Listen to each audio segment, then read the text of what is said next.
Hello, hello, everyone. Hope everyone's doing well. So, for today, here at the Shakespeare Show, I thought that it would be a good idea to. Let me first check this. Mm, see here, manage. I thought it would be interesting uh, to talk about Kilo Chad since Giga Chad kind of is gone. I thought it would be an interesting, thing to look at. Um, perhaps, perhaps at any rate, right? So, and also, thank you so much for the 3 stream streak, Phoenix Dragon. I appreciate that very much. Um, so, without further ado, I would say that we should begin looking at some of those things. One thing I also wanted to mention, I know this is pretty early on in the stream, and I have to be quite honest, I don't feel necessarily, very. Oh, thank you so much, Adrian Vixen, for getting us started. Thank you so much for the subscription. I appreciate it. Thank you so much. I really do appreciate it. Um, Especially right now that with my car, it turns out that it's going to be essentially counted as a total loss. So that doesn't mean anything good. That doesn't mean anything good at all. So, but I'm still, trying to think about, yeah. So, it's a bit challenging, like getting going to work and everything, because I mean, they still want me to show up to work, right? Yeah, I mean, I have to go to physical therapy because like the impact was so bad. Like that was one of those things where, again, like I was at a red light, and then this guy, and it's funny too because they keep asking me like, did they give that guy a ticket? Did they give that guy a ticket? And it's like, I don't know, and probably not because like even though he didn't have his insurance card with him, they let him call his son or whatever. That way he could get the information for his insurance card. And so now it's like, I doubt they would have done that to me. But I don't think that he was given a ticket because he was on one speeding, and everyone keeps saying, was he on his phone? And I'm like, I don't know, right? I can only presume, right? But you know how it is, because again, like the speed limit was very low, so and like it still hurts, right? Like it's not a good feeling, right? I did put a candle here. I don't know. I thought perhaps it would like give a nice little like atmosphere, but I don't know yet. Trying to try out new things for the stream, especially now that we are streaming on both YouTube and Twitch, right? So if you have a chance, and of course if you don't have a YouTube account, that's fine. If you could go like the stream, something, just so then that way again I can and subscribe if you would like to. It's still Shakespeare, the same thing. So again, like I said, for today, we are going to be talking about Kilo Chad first.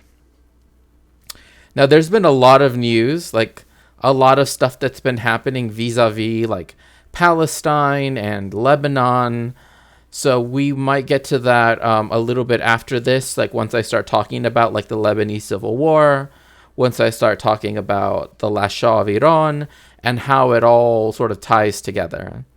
Okay, so first, see if I can find the right video. I was considering also talking about. Oh, I'm so glad to hear that, Holy Lazy Duck. I was thinking about talking about the video that the armchair historian put out about the former country known as Rhodesia. But it's always it's one of those things that, you know, so because a lot of people that are like really that like or that know about Rhodesia, right, or that are really into it tend to be like pretty right wing, right? And it's like for me, like if you study like decoloniality, etc., like you know it because it was like a reactionary, settler colonial state, right, with a white minoritarian government. But again, that's why like when you discuss it, you have to be very careful because it exists as a kind of like example for many right-wing people, in that like they like to bring it up and use it in like right-wing propaganda. So that's always an issue. So here is Kilo Chad, and he literally, and the title is, and I kid you not, Riz depending on the country. So I am expecting, now the thumbnail that he had before was really bad, like really bad, right? And I think it's important to sort of see how the masculinist movement kind of always devolves into this kind of like discussion, right? Like this kind of discourse is kind of central, right? It's par for the course. But what's always, I guess, interesting to look at is just how they go about it, right? Like they always have to do some kind of biological essentialism, right? Even, in a more specific case, like a genetic essentialism. And this is where, again, you begin to get strange, hypotheses, right, about what is what and why it exists, right? Freaking talk. So I'm going to prescribe to you some Riz, depending on where you live. Oh my gosh. Okay, Dr. Kilo Chat is about to just prescribed us some Riz chat.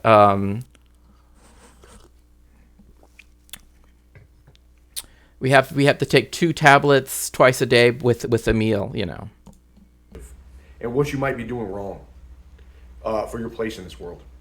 First off, Indian guys. You guys need to chill the hell out. Oh my god.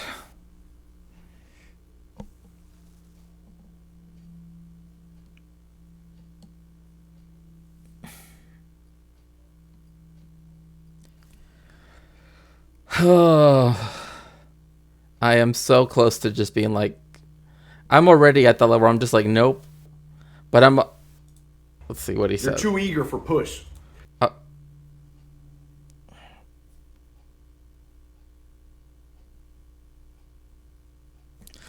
Okay, yeah, no, this is cursed. Anyway, so completely forgetting this, let's move on to the next thing. I know, like, I thought, okay, he's gonna, like, maybe, I thought it was gonna be funny, but no, it's just like, yeah, so essentially all of them just, like, they just took this one right-wing turn that's, is too much now.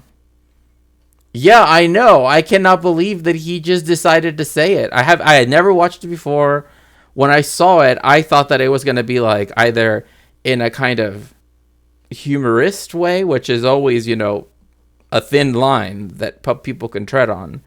But I did know that he was talking about like how different people, exactly, he said the quiet part out, just like Giga Chat. So it's like first Giga Chat, got dumpstered by YouTube, and now it's like, okay, yeah, we're done. We're done with the Chads. They are done. Let's see here.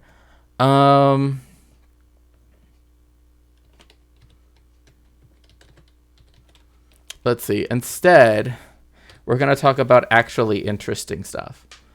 Hello, VegCom. Welcome in. Welcome in. At least you know what he is out the gate. I mean, like, if anything, like, we know a lot, right? Like, we know a lot now, which is... That's saying so much. Like, imagine feeling confident enough or whatever to like, or I don't even know. It's just like white dudes think that like they understand things just by like vibes, you know? Like, oh yeah, I these vibes. It's like, no, you're just racist, but okay. Lebanon's history in the second half of the 20th century is particularly tragic.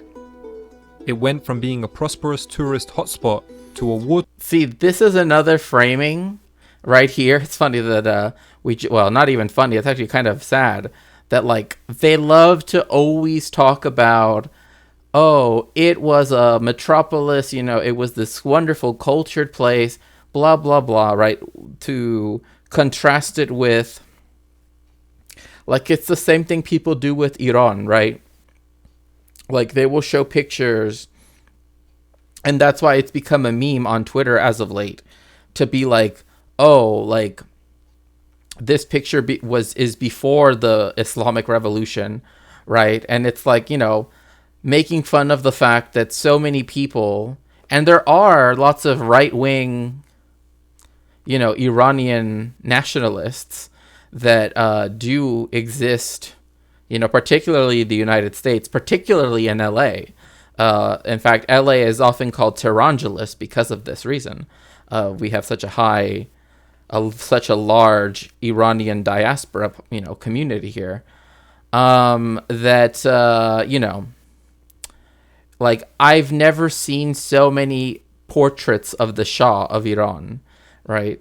And so, well, regardless, I never liked this framing of like before everything was perfect, because it wasn't, right? And now it's this horrible, horrible thing, because it's literally not taking into account like what has caused the immiseration of the people. It's not this like ideal, right, that just, you know, Torn country that was destroyed by sectarian tensions amongst its many peoples. see, like that already. Oh, it's the main group of people that were enacting the violence were the phalangists, who were the Christian majority at the time. So even that, it's like to blame it on everybody, like trying to say like, well, oh, you know, both sidesing this. It's like the Civil War was not something that was equal, right? Like, certain parties had influence and, you know, had their allies outside of the country that essentially allowed them to commit extreme violence.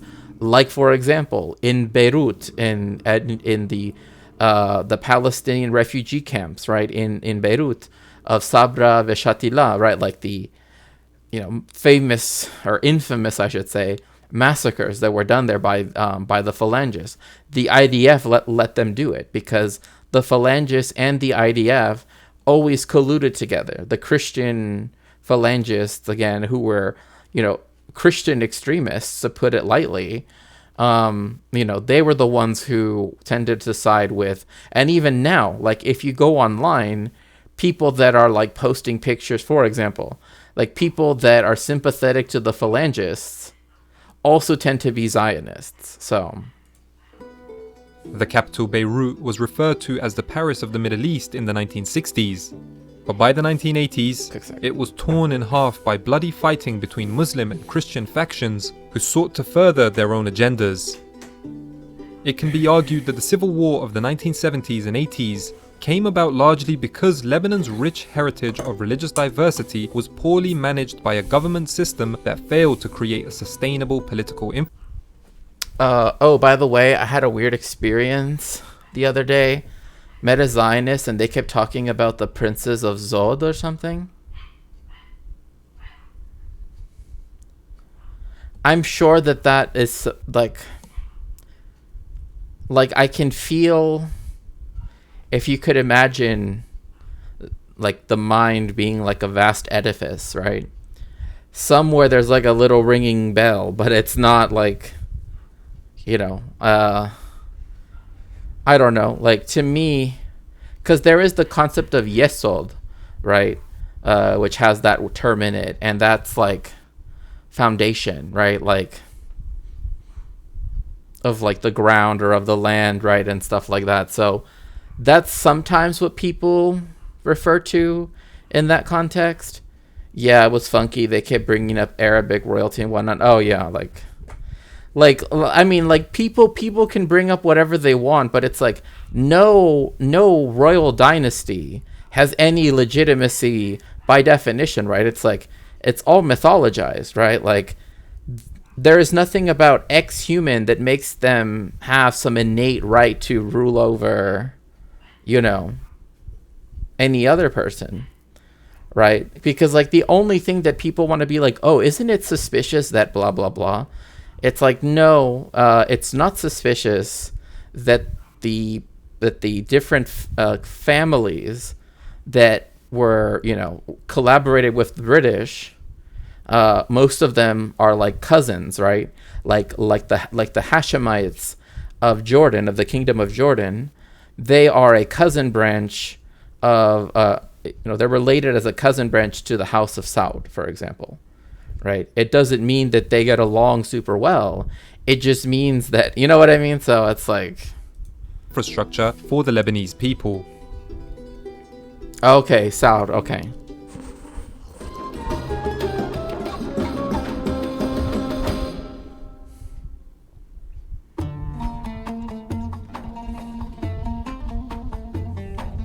The Middle East has a rich tradition of religious and cultural diversity. This diversity is exemplified by the modern state of Lebanon. The country has a large population of Christians, split mainly between the Maronites and the Greek Orthodox community. So one thing I want to sort of mention here is that Lebanon is an artificial creation. Now people might say, well, they all are. Yes, I understand that countries by definition are all artificial, right? Wasn't Zod one of Superman's arch nemesis from his home planet? I've never been never really grew up around comic books, so I honestly wouldn't know. But I could see that. I mean, because there is the idea of Yesod, right? Which is different, but it is like... But Lebanon was part of, and maybe I can transition to chat really quickly to show you on the map. Oh gosh, it's not close enough. But essentially the land that we now think of, right, as Syria and Lebanon, used to be one country, right? It's historically been one country. However, the Ottomans gave a protectorship, right, a kind of... like a protectorate, right? Stewardship, one could say, over the Christians of Mount Lebanon, particularly the Maronites. So who are the Maronites? The Maronites is a Christian sect that at first had theological disputes with the early formation of the church, founded by Saint Marun, right? Hence Maronite, right? Maronite. Around the Mount Lebanon area, and for quite a while, for hundreds of years. By the way, have you considered tackling Israeli Hezbollah documents? Documents used to indoctrinate people into Zionism? No. It's interesting you say that, because I have been considering teaching basic Hebrew to people, so that then they can sort of begin to begin to tackle it, right, like in that way, on their own, curiosity, of course, because there is there are so many things that are never translated into English, and that you can't easily translate into English. That is to say, they are documents that only exist in Hebrew, right? And so I've always thought about that, but I mean, I definitely have looked into I'll put it like this. When they had the 120th or the 125th anniversary of Zionism as a ideology, the stuff they were putting out back then, I had read through some of that stuff, but Hey, there's a Mount Lebanon in my home city. Oh, nice, nice. Yeah, with Mount Lebanon, what essentially they wanted to do was to create, like, essentially both both the British and the French wanted to create like a state like the state of Israel, right? That's exactly what they wanted to do. So they carved off Lebanon from Syria, right? They made it into two protectorates under the French. And at first they thought of making all of the Christian majority areas, right, to become its own country. So literally like the state of Israel, right? But then instead they decided they said it wouldn't be economically viable for it to be just this very limited, land, right? Because, I mean, Lebanon's already tiny. It's even smaller than the state of Israel. So instead they said, well, we will let them keep, these other areas, which are majority Shia in the south and in the north. These are Alawites mostly in the northern parts, which is the same branch of Islam that of Shia Islam that Bashir al-Assad and his family are a part of. They're Shia, and so this essentially the issues of having, right, a multi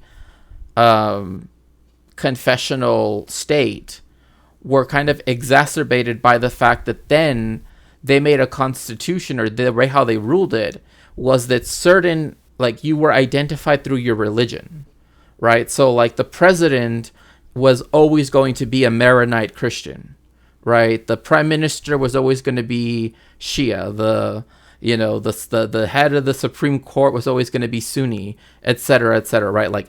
They already had everything chosen out, right? And everything was proportional, but it was all based on religious sects, right? Which is as you can see, that is not necessarily the best way of managing a country. I found a TikTok that basically found various documents. They use rhetoric to convince people to like Zionism, and they're translated. Ah, I see.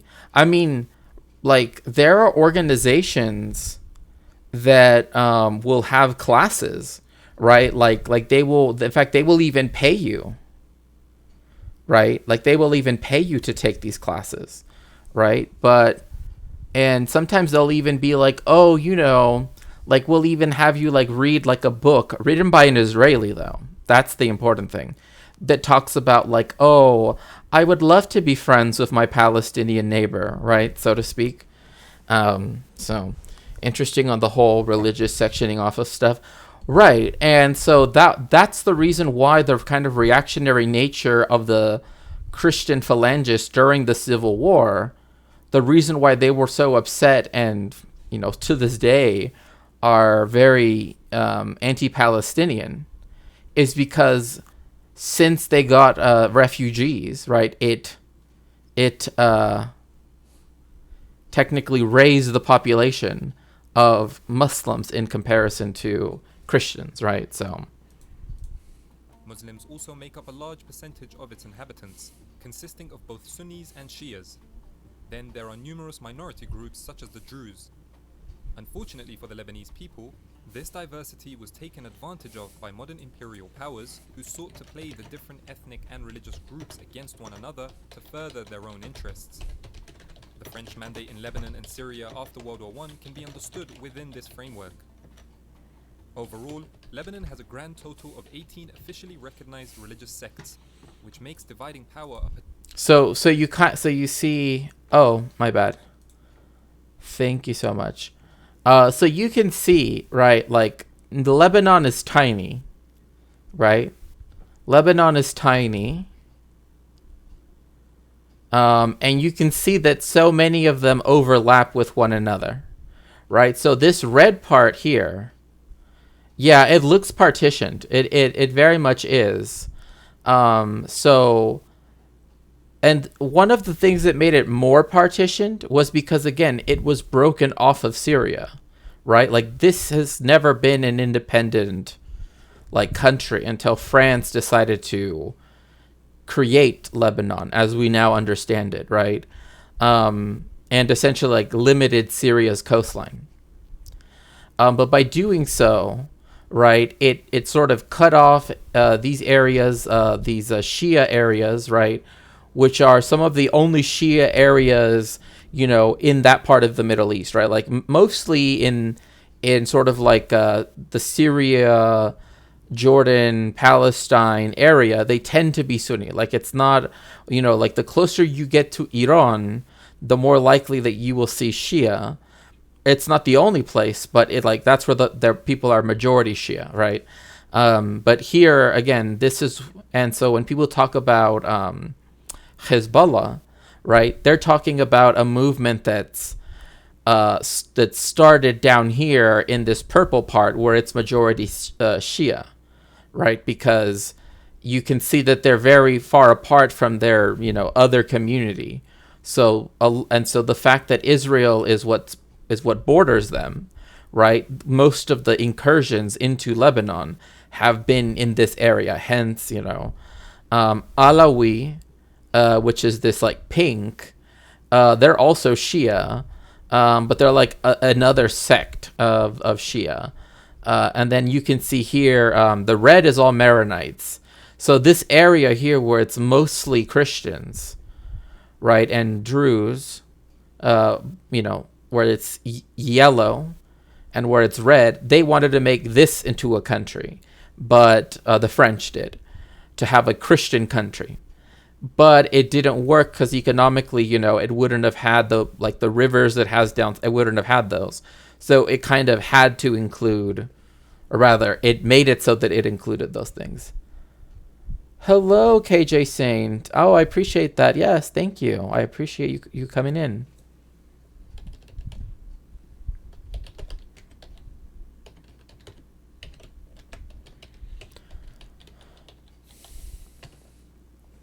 Also, if you would like to, you know, just because I'm multicasting, I guess, make sure to go to the YouTube side and to, you know, give it a like, just so that way, you know, I can start to, and also to subscribe to the YouTube channel. Particularly strenuous task.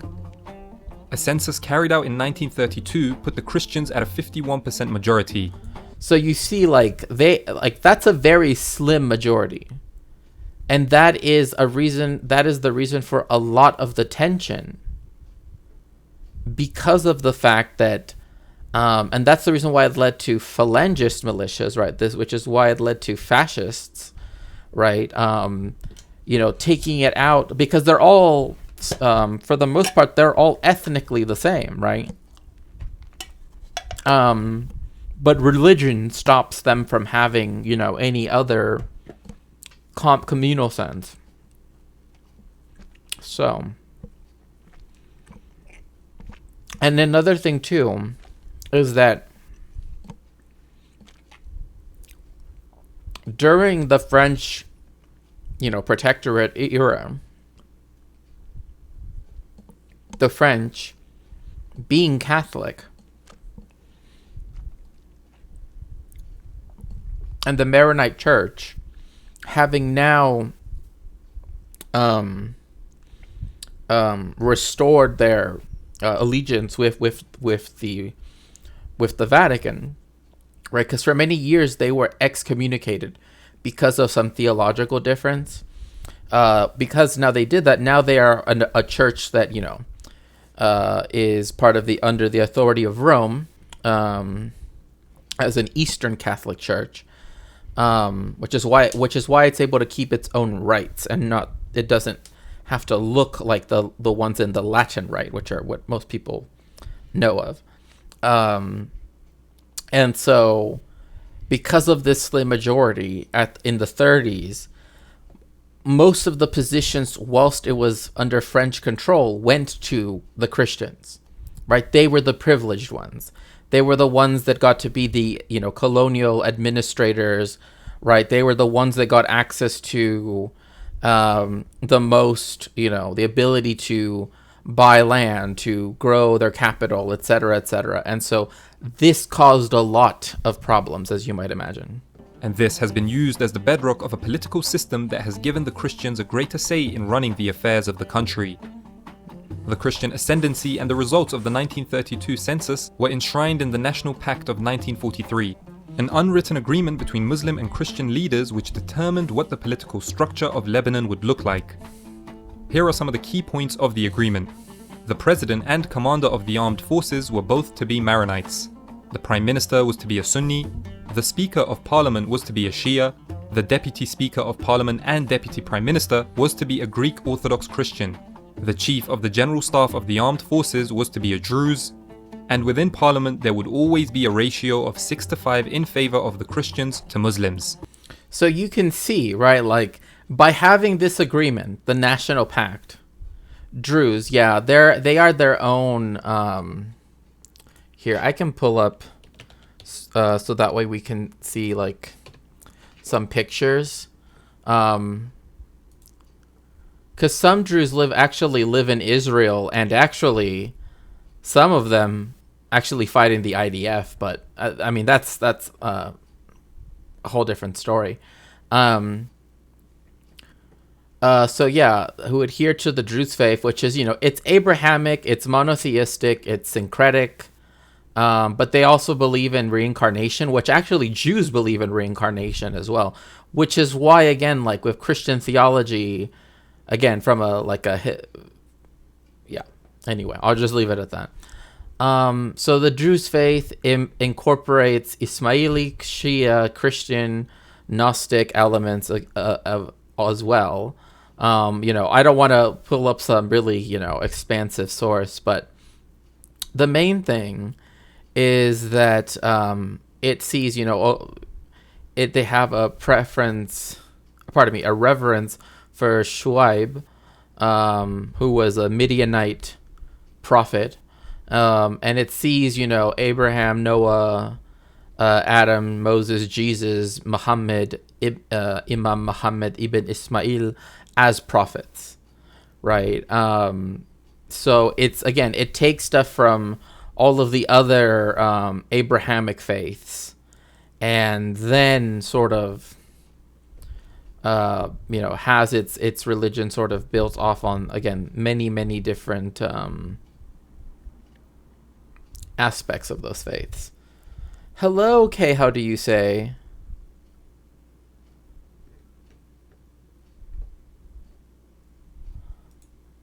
I get it. I was more pointing out it so people get the general idea of the religious diversity and how Lebanon mandates it in its leadership almost right.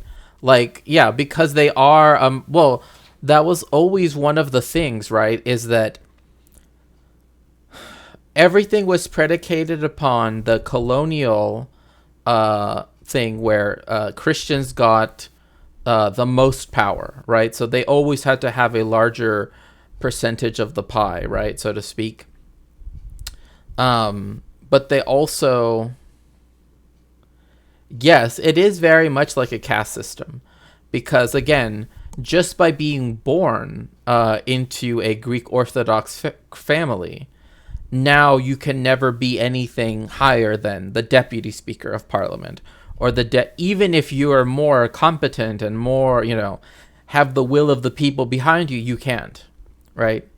So again, that means that all of the heads of all the parties have to be a Sunni Muslim. They can never be anyone else. Right?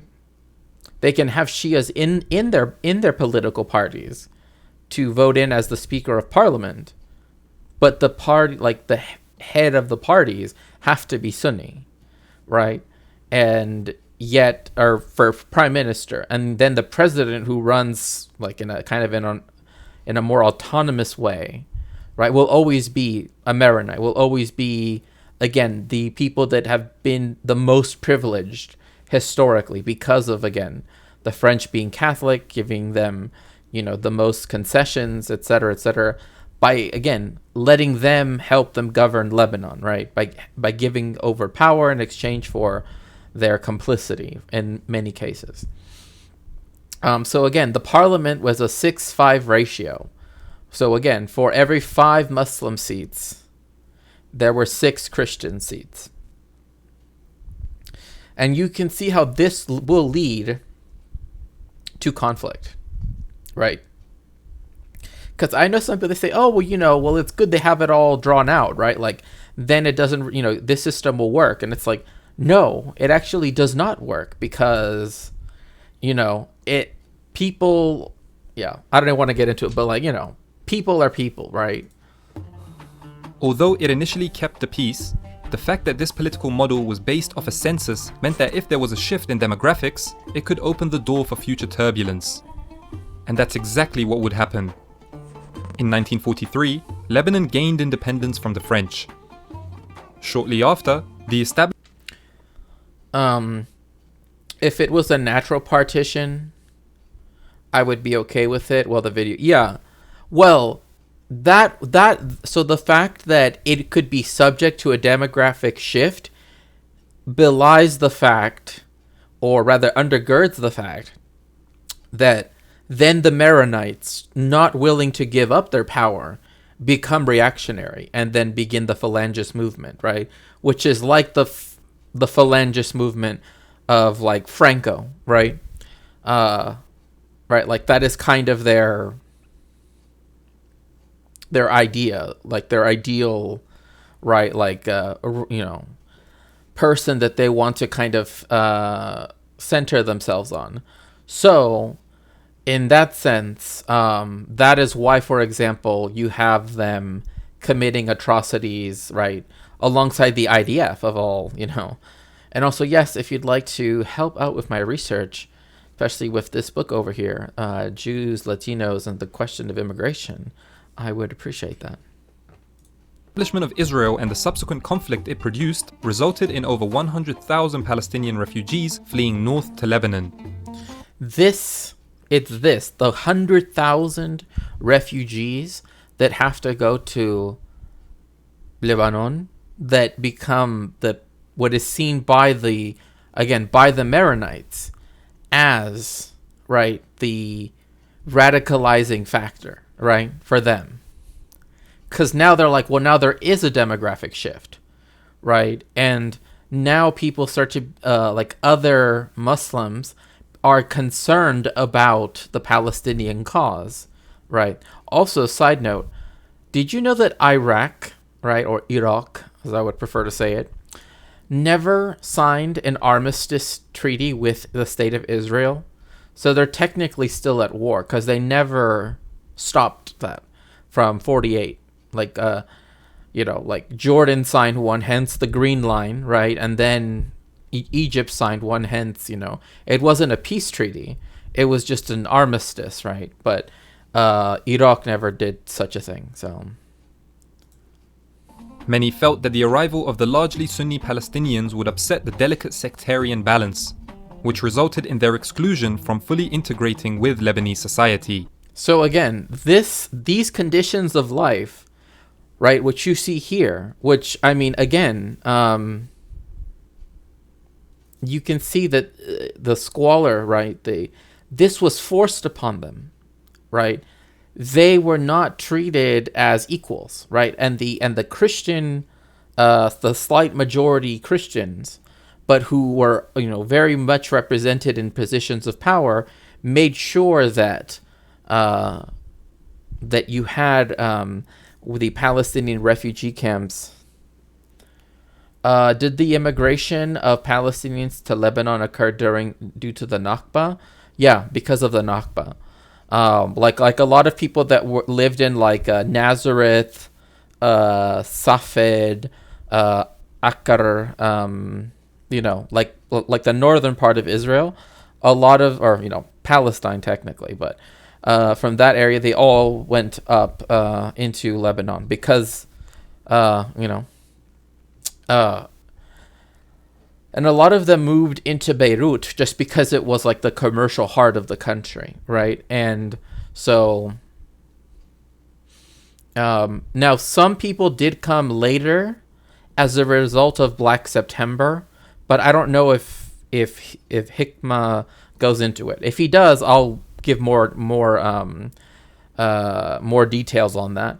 But yeah, most of it was due to the Nakba. And then, so what ends up sort of happening here is that, again, these conditions of squalor are forced upon the Palestinians, who, again, shouldn't have been treated in this way. But the Christians were upset, right? The Christian Lebanese, the Phalangists, who would later start the Phalangist movement, were upset because now that 51% could essentially tip over to make Muslims the majority power.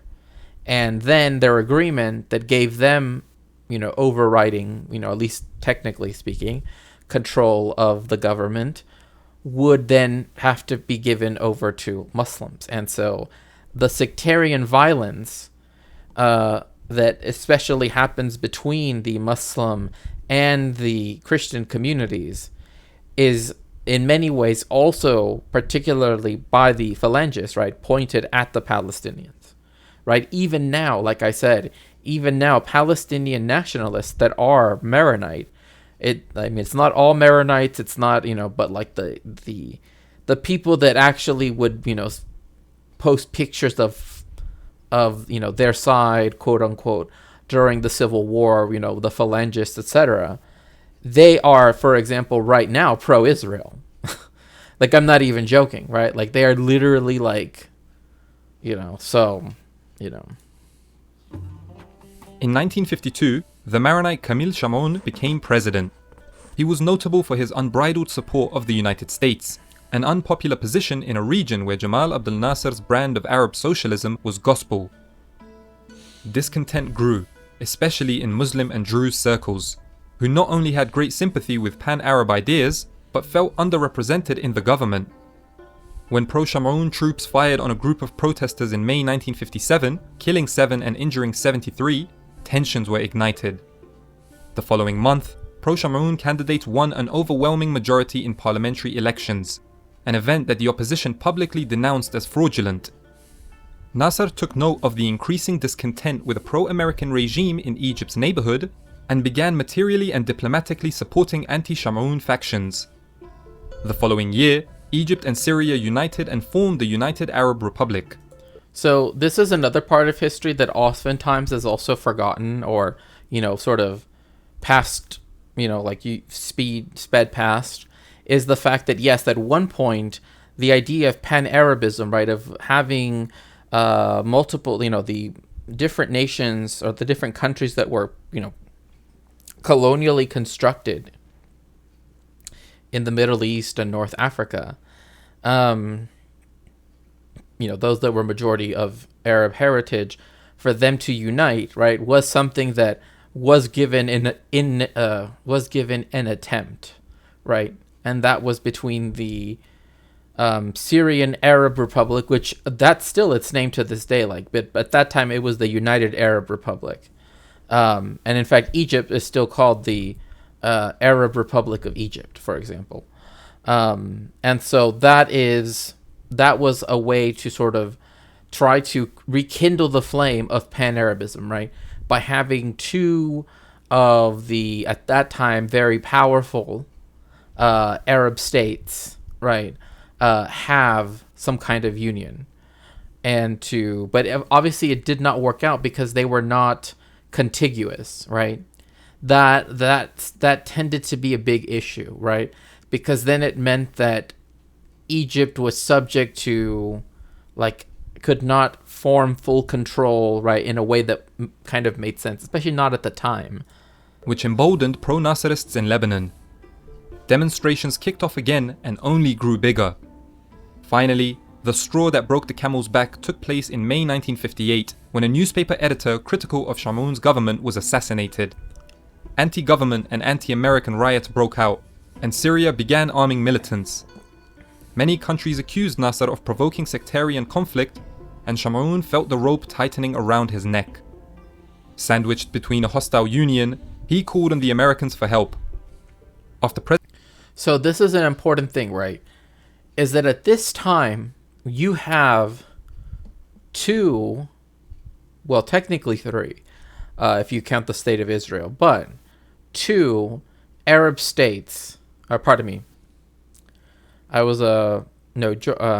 Saudi. Well, I guess you could count Saudi Arabia, but so you have you would have Lebanon, right? Its government, right? Saudi Arabia, right? Because it's 52, which is right around the time that you have the sort of like in the creation of like the Arab American, company or corporation or Aramco, etc.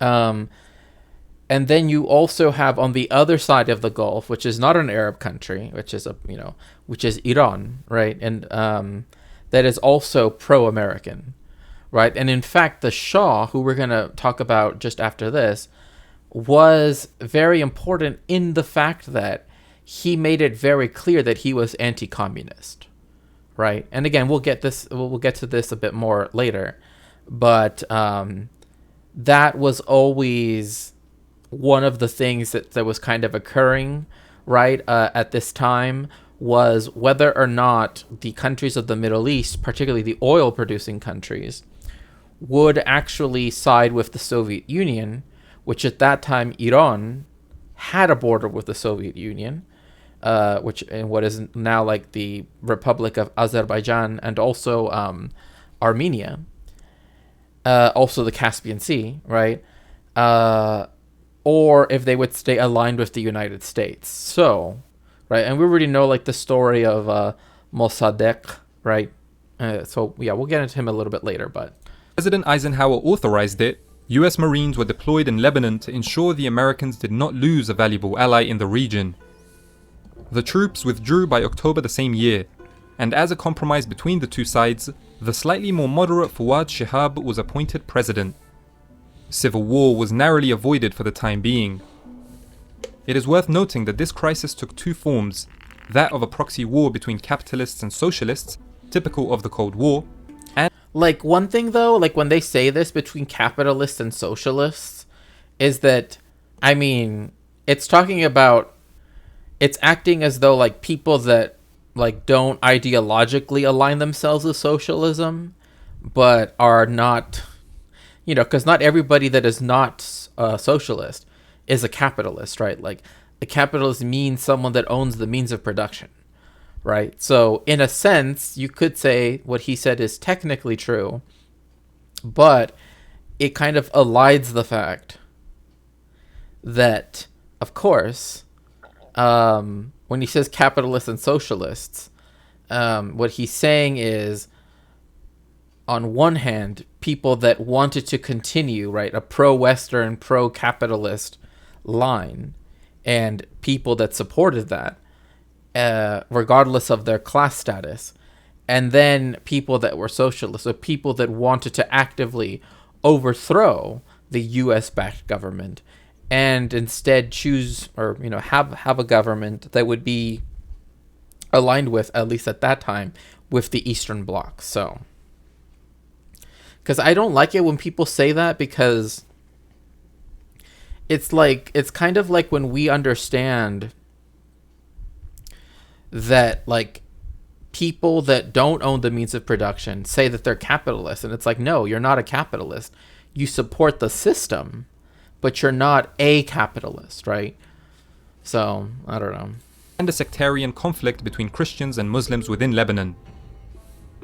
The following decade was one of calm and prosperity. Aside from the political stability, Beirut's large banking sector, strategic location, and sprawling port made it the financial capital of the region. So this is another temporarily embarrassed capitalist. Yeah, pretty much. Exactly, Raven. Exactly. And so the fact that Lebanon became this important banking center, right? Like, remember after the blast in the Beirut port, right? It was a big deal that, and now that, Lebanon is in hyperinflation, right? That, so people have said, right? Like, it wasn't that long ago that Beirut was the place where, like, the young sons of the Gulf monarchies, right, would go go party and to drink alcohol because alcohol's legal, etc. Right? At least then, right? Like back in the day when the restriction on alcohol was more strict in the Gulf states. And another thing too is that they were places that did international finance, and they also had still had their connections to France, French banks. But the main thing was the fact that the banking system itself, right, and the financial sector was very important, right, which allowed for people like even in other countries like Qatar, Bahrain, whatever it might be, right, to participate, right, in global finance, whilst and also have a place where they could party, I guess. But what's important is that it was always used as a way to then imperialize, right? Like when they say, oh, yes, it had all of these banks, like because it was a place where all the banks were, that meant that it was a place where in the Arab world, that then Lebanese banks would, under the facade of it being Lebanese, could then finance, right, like the imperialist project. So Western countries and wealthy Persian Gulf states invested, earning Beirut the nickname the Paris of the Middle East. Tourism became an important part of its economy. For a time, things were going smoothly in Lebanon. See, this is what I don't believe. Like, this is the thing. When people talk about, oh, things were going smooth. For whom, though? Like, the urban middle classes, right? Like them? Like the petit bourgeoisie? I'm sure they were fine. Because, like, anytime you enter any form of economic stability, quote unquote, it's always about the middle classes, right? And the petit bourgeoisie. Like, do they feel comfortable? Right? Like, it's like we just saw a picture of a shanty town, right? Of a slum, so to speak, that was where the Palestinians were compelled to live. I'm sure that if you were to ask them, they wouldn't say that it's, so that's another thing too, is that this is also when you begin to have, right, like, yes, you have an urban middle class, blah, blah, blah, but you also begin to see increasing economic disparity precisely because, right, you have all of this different imperialist projects that are facilitated through Lebanese banks, etc. But in such a volatile part of the world, disputes in other countries tended to trickle over. The 1967 Six-Day War brought even more Palestinian refugees to Lebanon. Okay, so KJ Saint, so here is another answer to your question. After the 1967 June War, more people, right, that were living in the West Bank in particular, what is now the West Bank as it's called, some of them fled into Jordan and then and then went to Lebanon. Some of them went into Syria and then into Lebanon, and some went into. It's when it is not real secured the West Bank. Yes, it's that war. It's the war where it took over, it stole, right, the Golan, the West Bank, the Gaza Strip, and the Sinai Peninsula.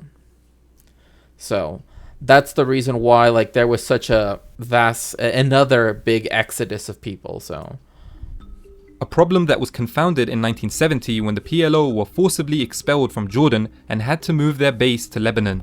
Okay, and this is what I was talking about earlier. Black September. When this happened, right, which is literally the PLO and the Jordanian government, like the Jordanian government, the Hashemite monarchy, started to fight against the Palestinians, against the PLO. In essence, right? Like, that's what was going on. Mainly because they did not like the fact that Israel has a policy that it says that if the PLO or whatever resistance group it might be, if they do something from your territory, then Israel holds that country responsible, right? And so, because of that doctrine, right, Jordan didn't like that, So one of the things that it did is that it kicked out the PLO, and everybody that was either was a sympathizer or was thought to be a sympathizer. So, you know. An armed and foreign force was concerning to many Lebanese, particularly the Maronites. But many Sunnis welcomed the guerrillas, who they saw as equalizing the balance of power that had so long been tipped in favor of the Christians. The presence of the PLO brought to the surface ideological and sectarian conflicts that had previously been swept under the rug. When observing the start of the Lebanese civil war, historians tend to point out one or two specific incidents as beginning the conflict. But in reality, it was the result of an accumulation of tensions. One key incident that can be identified within the sequence of these events took place in early 1975. Camille Chamroun, now ex-president of Lebanon and leader of the Maronite National Liberal Party, had business interests in relation to fishing. He wanted to monopolize fishing off the coast of Sidon, a large and predominantly Sunni port city in the south of Lebanon. Like the thing is that like the people that say, "Oh, see, things were so great," bro, this is literally a dude that says, "I want to have a monopoly on the fishing rights of an entire town." I mean, of an entire city, right? And people are like, "See, but things were so much better then because, you know, people like anybody could have gotten that, right?" Like that's the thing I hate about like the apologists for capitalism is that they're always like saying the most ridiculous stuff like, "Well, yeah, you know, he had a monopoly, but hey, like then you could have been employed by his company." Like, bro, if you can't even fish on your own because he has a monopoly on the fish that happen to live in the waters, you know, off the coast of Sidon, it's just like, I don't know, like to me, I don't know, like I've heard how the plan was supposed to be implemented, and it essentially was just that, like he would have had a monopoly on all fishing, like all the fishing vessels had to be owned by him, like if they were not part of his company, you know, et cetera, et cetera, et cetera. So the unionized local fishermen, led by former mayor Maruf Saad, opposed this and led a small demonstration in the city. Whilst rallying, Saad was shot and killed by a sniper. Exact details have not been confirmed, but the general consensus at the time was that the killer was a soldier in the Lebanese army. His funeral was attended by thousands, both Muslim Lebanese and the many Palestinians living in the city. Led in part by the PLO, the funeral evolved into a massive demonstration, and protests, sometimes violent, erupted across the country. More than a dozen were killed by state security forces. The circumstances for a conflict were brewing, and it became clear that Lebanon was in a state of civil war on April 13, 1975. At a church in East Beirut, a Maronite family was having a baptism ceremony, and many notable figures, most importantly Pierre Gemayel, were attending. like his name is literally Pierre. Like, you know what I mean? Like, again, your name can be whatever you want, right? Like, it's like, in fact, I believe in this, in the idea that, you know, if people don't like their name, they should at least be allowed to change it once for free, right? Like, fine, if you want to have a filing fee, whatever, but I don't think you should have to go to court for it, right? Like, if you want to change your name, and that's me being very generous and only saying once, because in my real opinion is more than that. You know, like some people do actually feel, you know, a lot of distress, I'll put it like that, when it comes to the names that they were given at birth or 8 days after birth, right?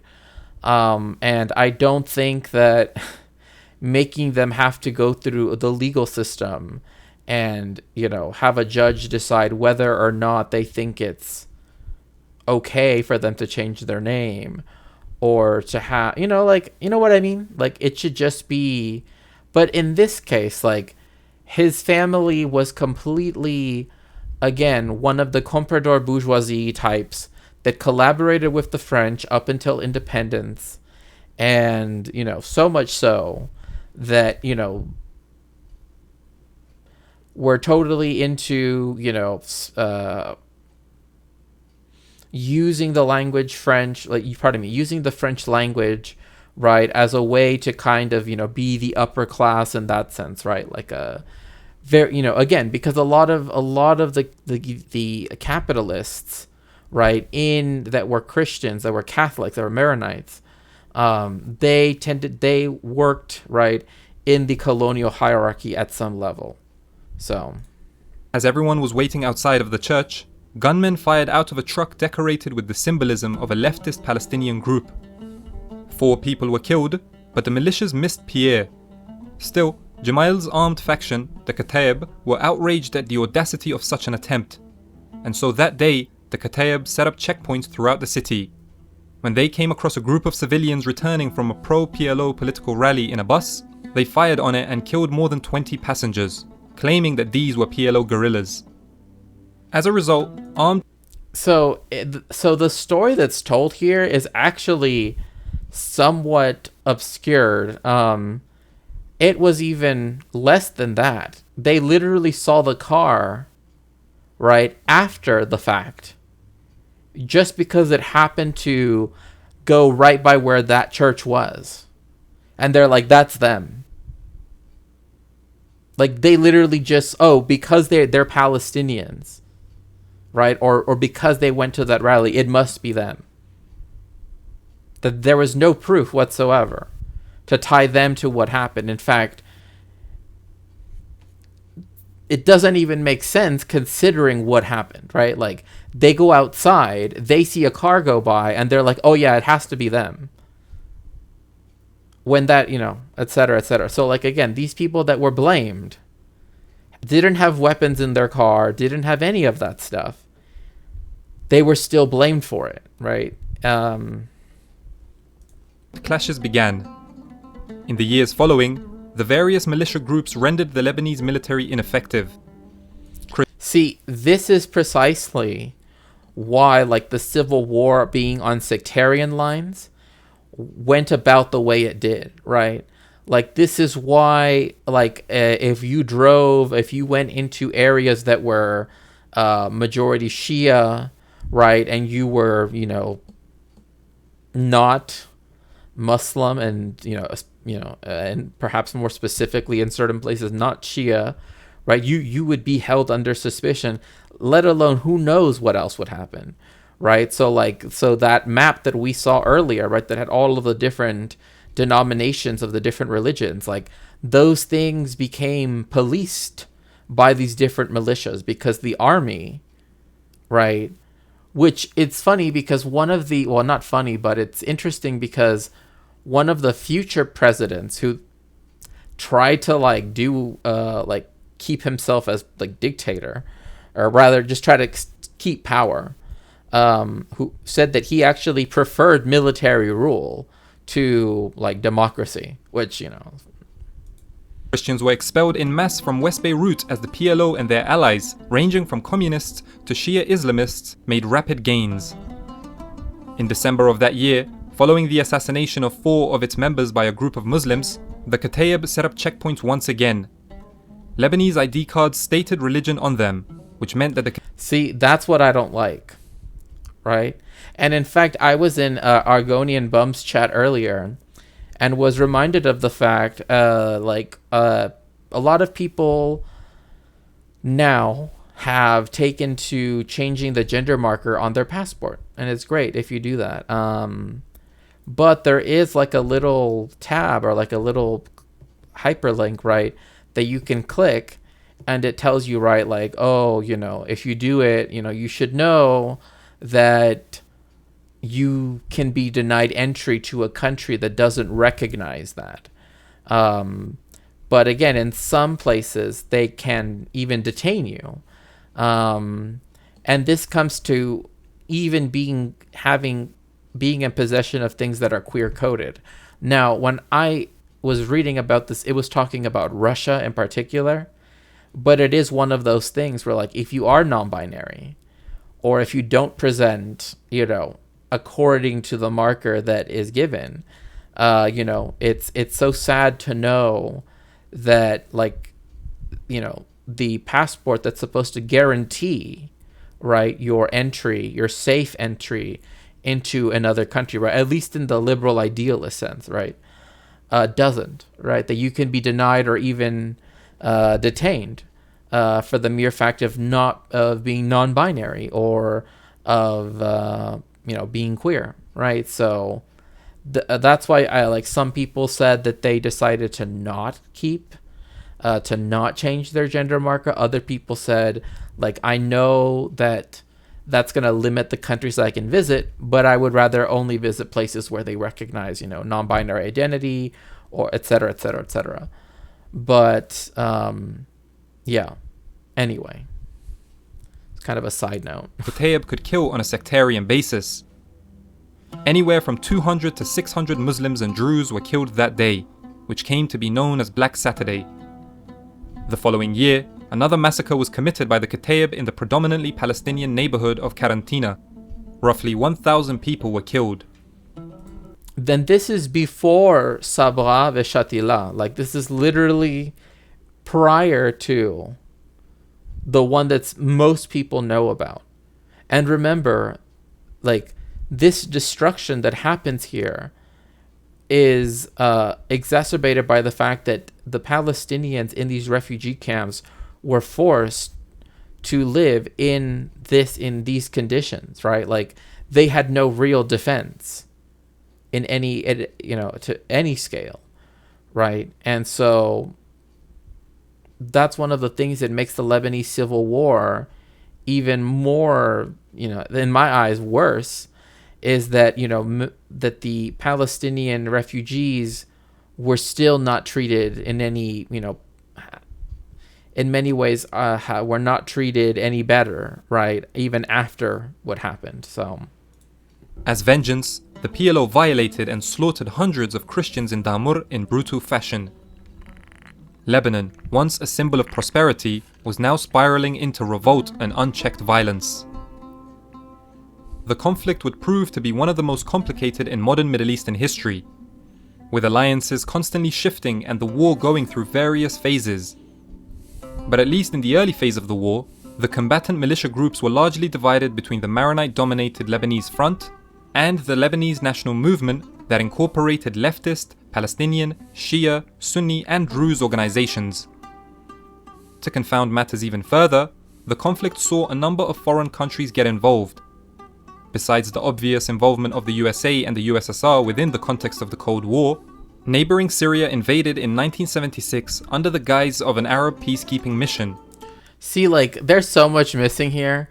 Like, one, a lot of the Shia militias were, and also some of the, there were also forces, paramilitary forces, that were, the people within them were Palestinians, that were moved across the border, and were funded, when we know this, were funded by the Syrian government, by Bashar's al-Assad's father, right, when he was in charge of Syria.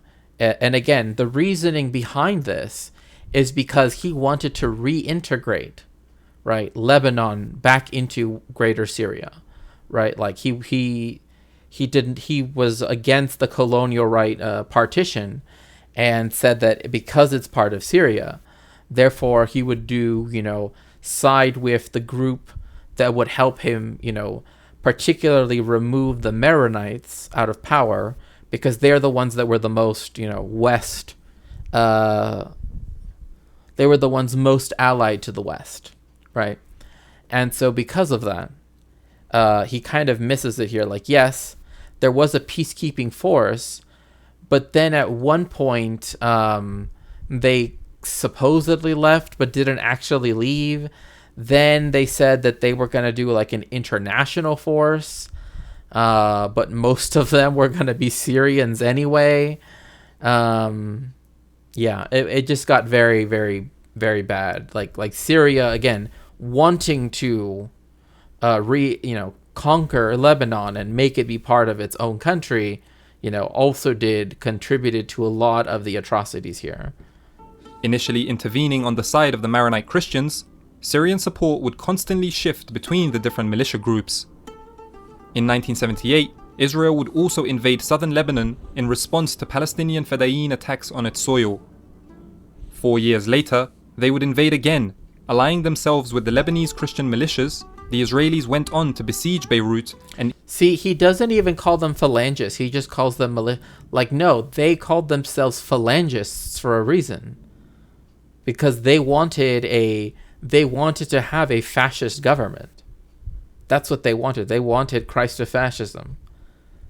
Like, that's the reason why they were so anti-Palestinian, because they wanted to keep their again, this is like why I hate when people talk about like demographics and stuff, because instead of trying to create a non-sectarian national identity, right?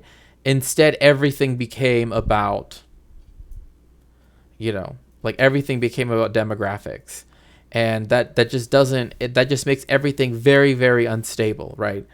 But regardless, yes, Israel invaded, and again, a lot of what Israel is doing right now mirrors what happened in 78, right?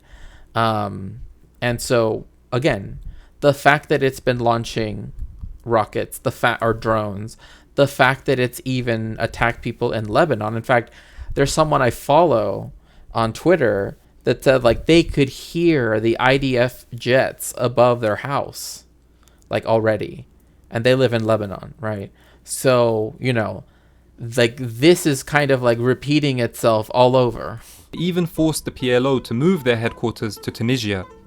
Yeah, so when they did this, right, they essentially said, if we have this international force, etc., and if we were to come to some kind of agreement, that comes with the fact that we have to expel the PLO, right? And its people, because again, for the phalangists, for the Maronite Nationalist Front, or for the Lebanese Front, right? They specifically wanted to expel the Palestinians. And the Syrian invasion of Lebanon was very iffy. There were moments for Greater Syria. Right, exactly, Powerful Finger. In fact, like, it's interesting too, because I remember I used to have a very good family friend, and he would tell me about how back in the day when Syria was, less, when it was more under the kind of like, on that side of the street, if I can put it like that, with the Soviet Union, that they used to give away free Russian literature all the time, and that, like, that's how we got to read a lot of like books, right? Because of the fact that they would, the Soviet Union would give books for free. So that influence there was very important. But yes, with the Assad family, there's a party called the Social National. Yeah, who promote that. They're in coalition with the Ba'athists. Yeah, for sure.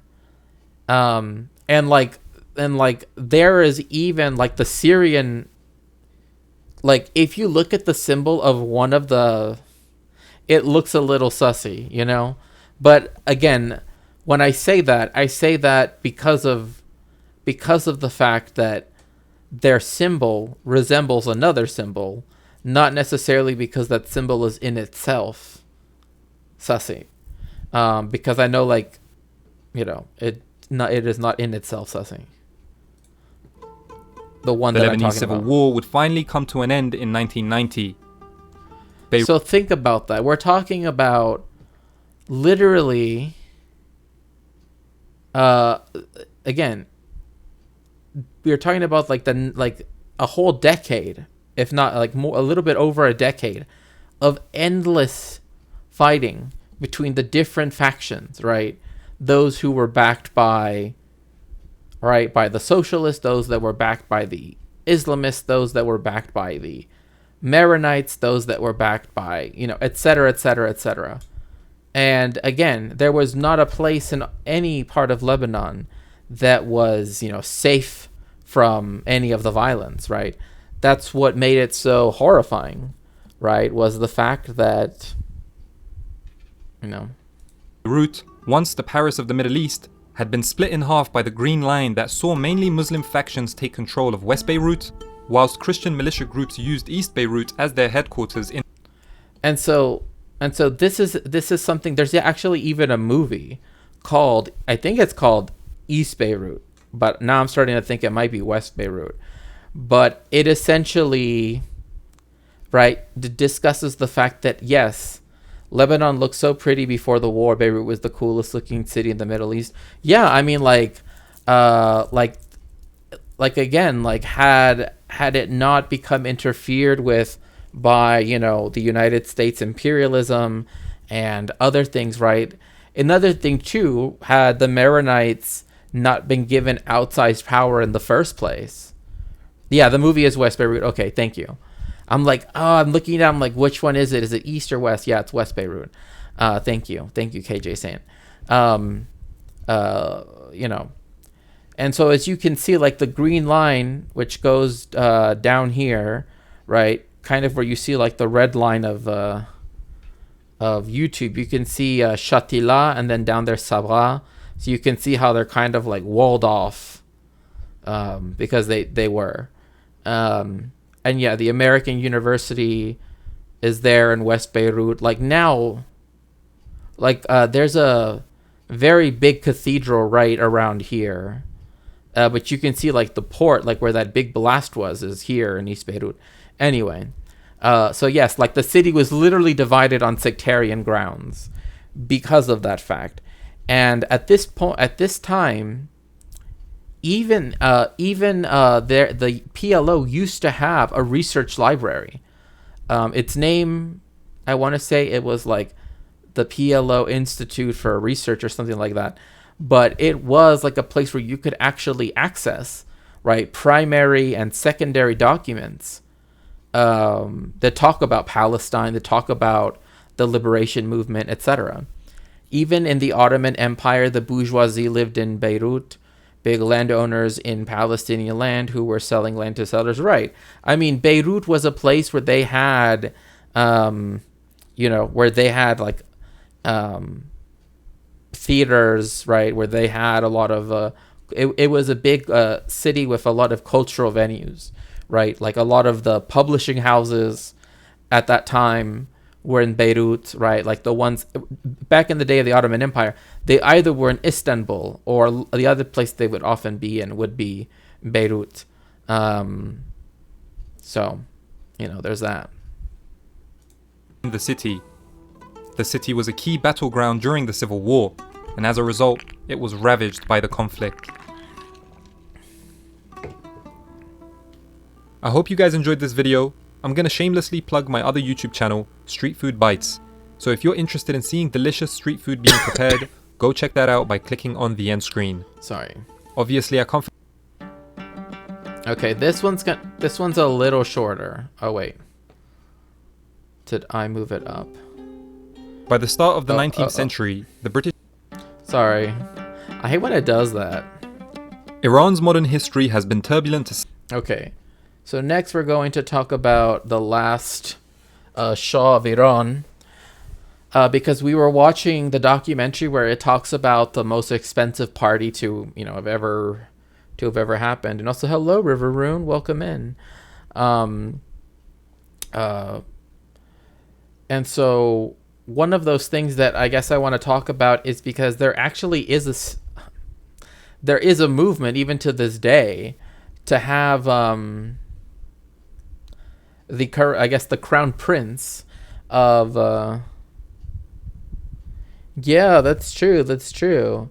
And yeah, if you want to go like the stream on YouTube, that would be very helpful, I should say. It's at Shakespeare, right? You can always go there, or chat in there as well. Although but yeah, so we're gonna talk about the Shah of Iran.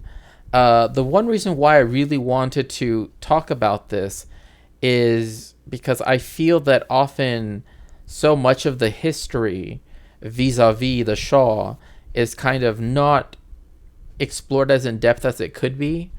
That is to say, like, either the Shah is portrayed as like a very like almost like a victim, or on the other hand, or as a kind of like anti-hero, which he was not. Okay, River, have fun in YouTube chat.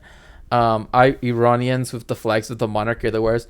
I've seen someone, and I kid you not, with the flag, like the royal standard of Jai, of the, of Jai Reza, right, who is the crown prince, right? And I'm like, look, like the people that say that, they want to restore the monarchy or everything, I'm just like, I don't know. I think to me that's just done, right? Like, like it comes across in a way that's not very, I don't know. There's just something about it where I'm just like, it tends to be people that are more reactionary on the whole, right? Which makes, the idea of restoring a monarchy is definitely not something that I would want in the first place. But the people that are most supportive of it tend to also be the most reactionary, right? So, say the least. Having been traumatized by its exposure to European imperialism, the country's leaders were gripped by the desire to become more powerful. In their estimation, if they industrialized and modernized, they would have a greater chance of being able to defend themselves against foreign aggression. Religiously secular, but in other aspects reactionary. Yeah, exactly. That's the reason why there's been like a big movement that comes to like almost like a revivalist movement, right, of Zoroastrianism, right? Because it's kind of something that like that the mullahs, right, that they can't deny, right, and it is a tradition that has continuation. So that's why like a lot of people that are Iranian nationalists, and again in LA there's a lot of Iranian like diaspora people. In fact, they call it Tehrangelis because there are so many, which I know is, and I often will see them wearing like a farvahar, right, which is the sort of symbol of Zoroastrianism, right? It kind of has like wings, and it has like a Ahura Mazda, it has Zarathustra on it, right? But yes, that is one of those things. But they are, but see, Powerful Finger, the reason why they're especially reactionary is because they also tend to be Zionists, right? That's the weird thing about that, right? It's like the overlap is like enormous. The reign of the last Shah of Iran, Mohammad Reza Shah, brings this issue to light.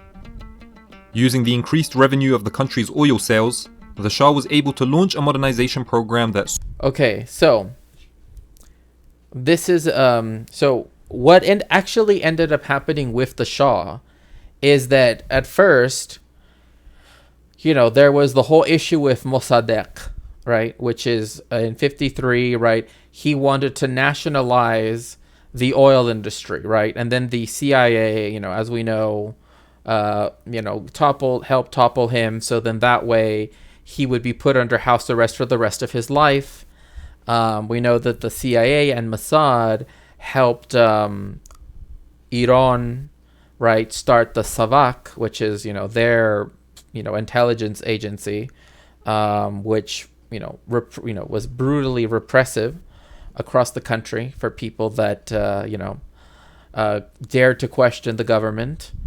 As well as, yes, you did have money, right, coming into the country, but that was because the Shah decided to play a more active part in OPEC and lobbied so that it would have a 14% rise in oil prices, right?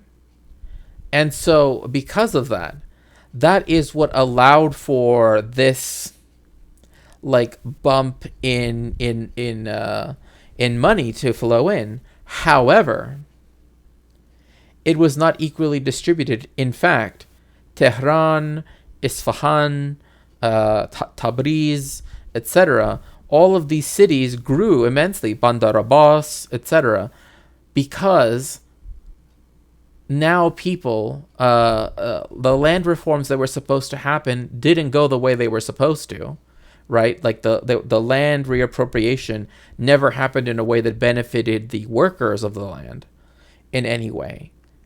And so this led to a mass movement of people from the villages, which tended to be, historically speaking, far more important in Iran's history, right? Like even going back to the Achaemenid era, but definitely in the Sasanian period, etc.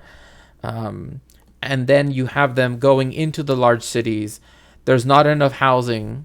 And so then you have the growth of slums. So like we're seeing this very beautiful boulevard, but the reality is that most of the like movement of peoples and everything occurred in such a way that, again, most people did not feel that much of effect.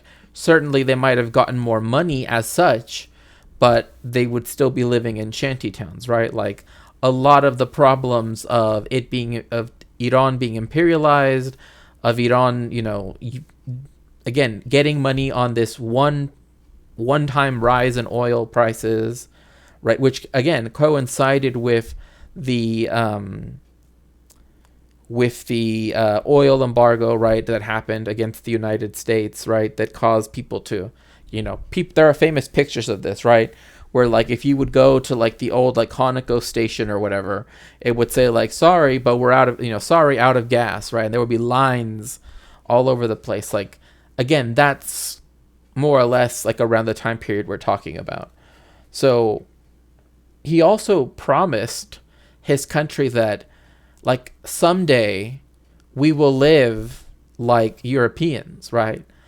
And soon enough we will live, even beyond like the Americans, right? We will surpass their standard of living. Yeah, well, I mean, he'll probably get a bit more into it. There is a YouTuber, Patrick Bet David, who is Armenian from Iran and ran away when the revolution started. He had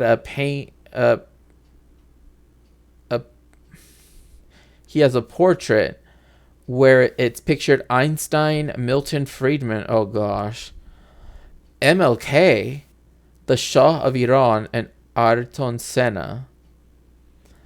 Does he realize that MLK and Einstein were both like socialists?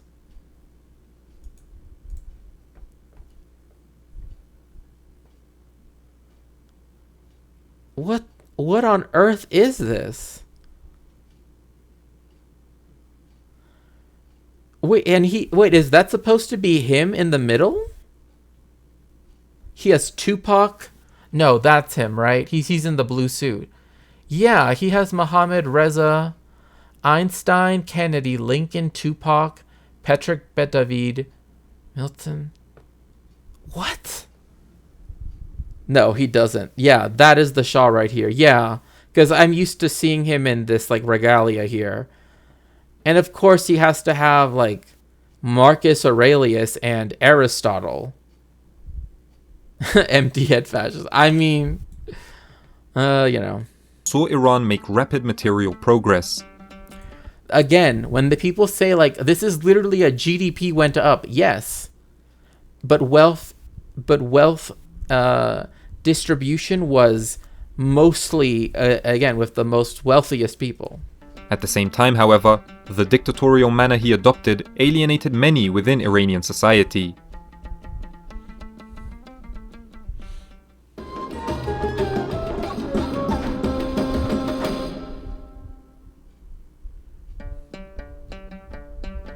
Scarred from being caught up in the 19th century Great Game rivalry between Russia and Britain, Iran sought help from powers such as Italy and Germany to aid its modernization in the interwar period.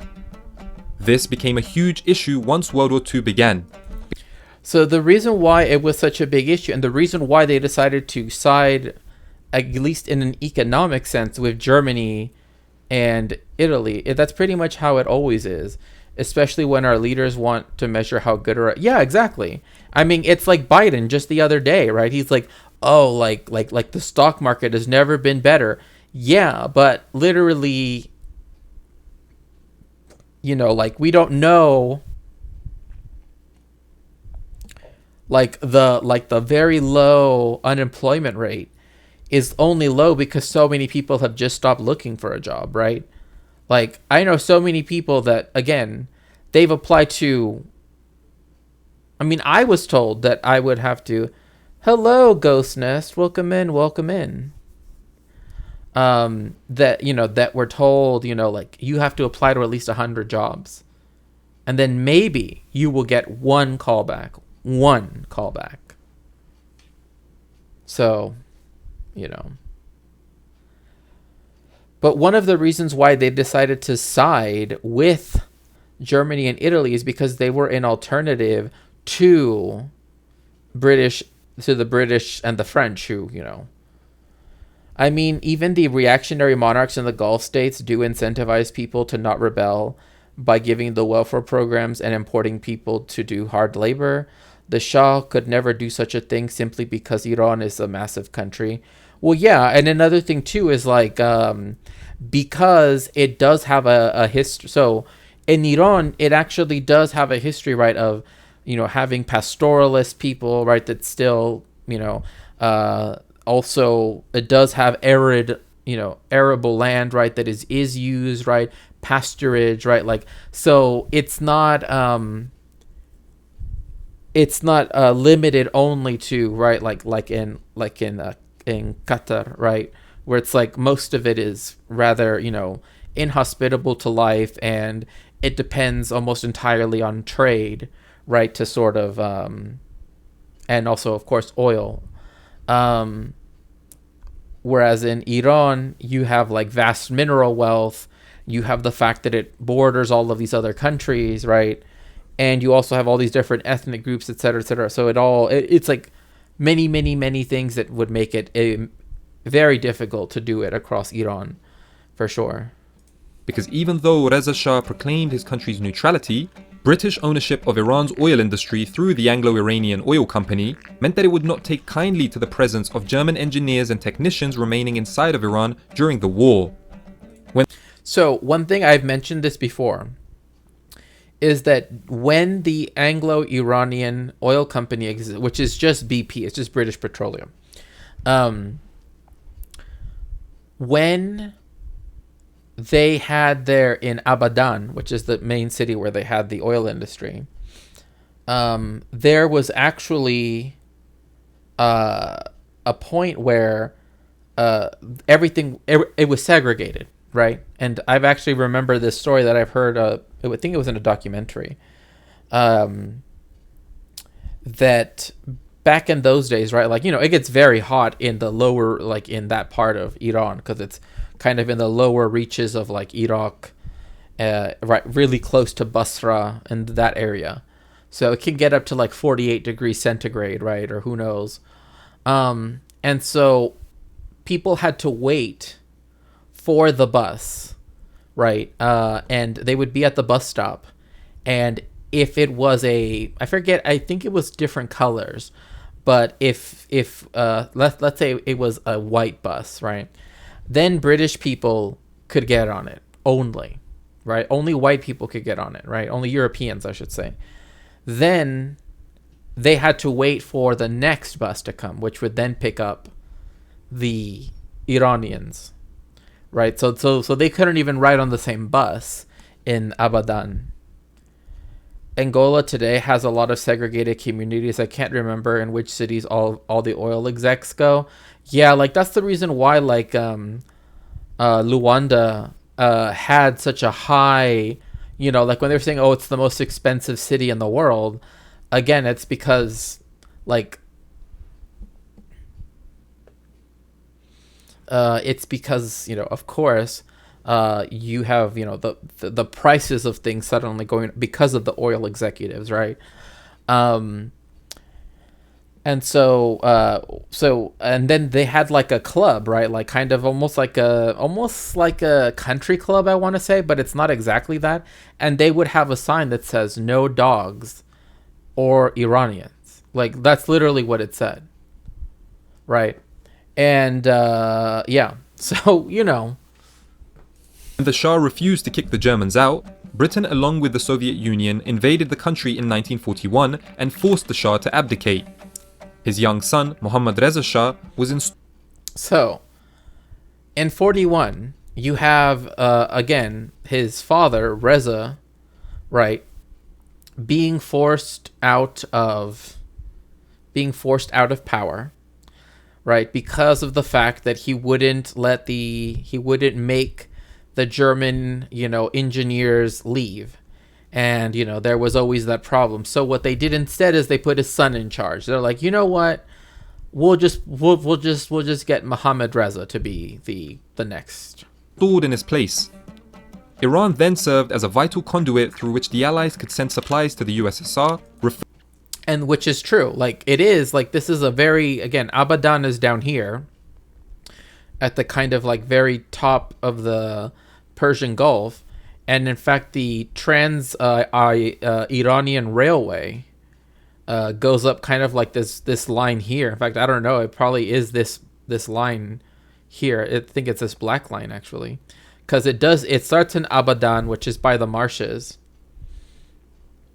Oh my gosh. Well, technically, like the name Iran, right? I don't want to get into that though. So it,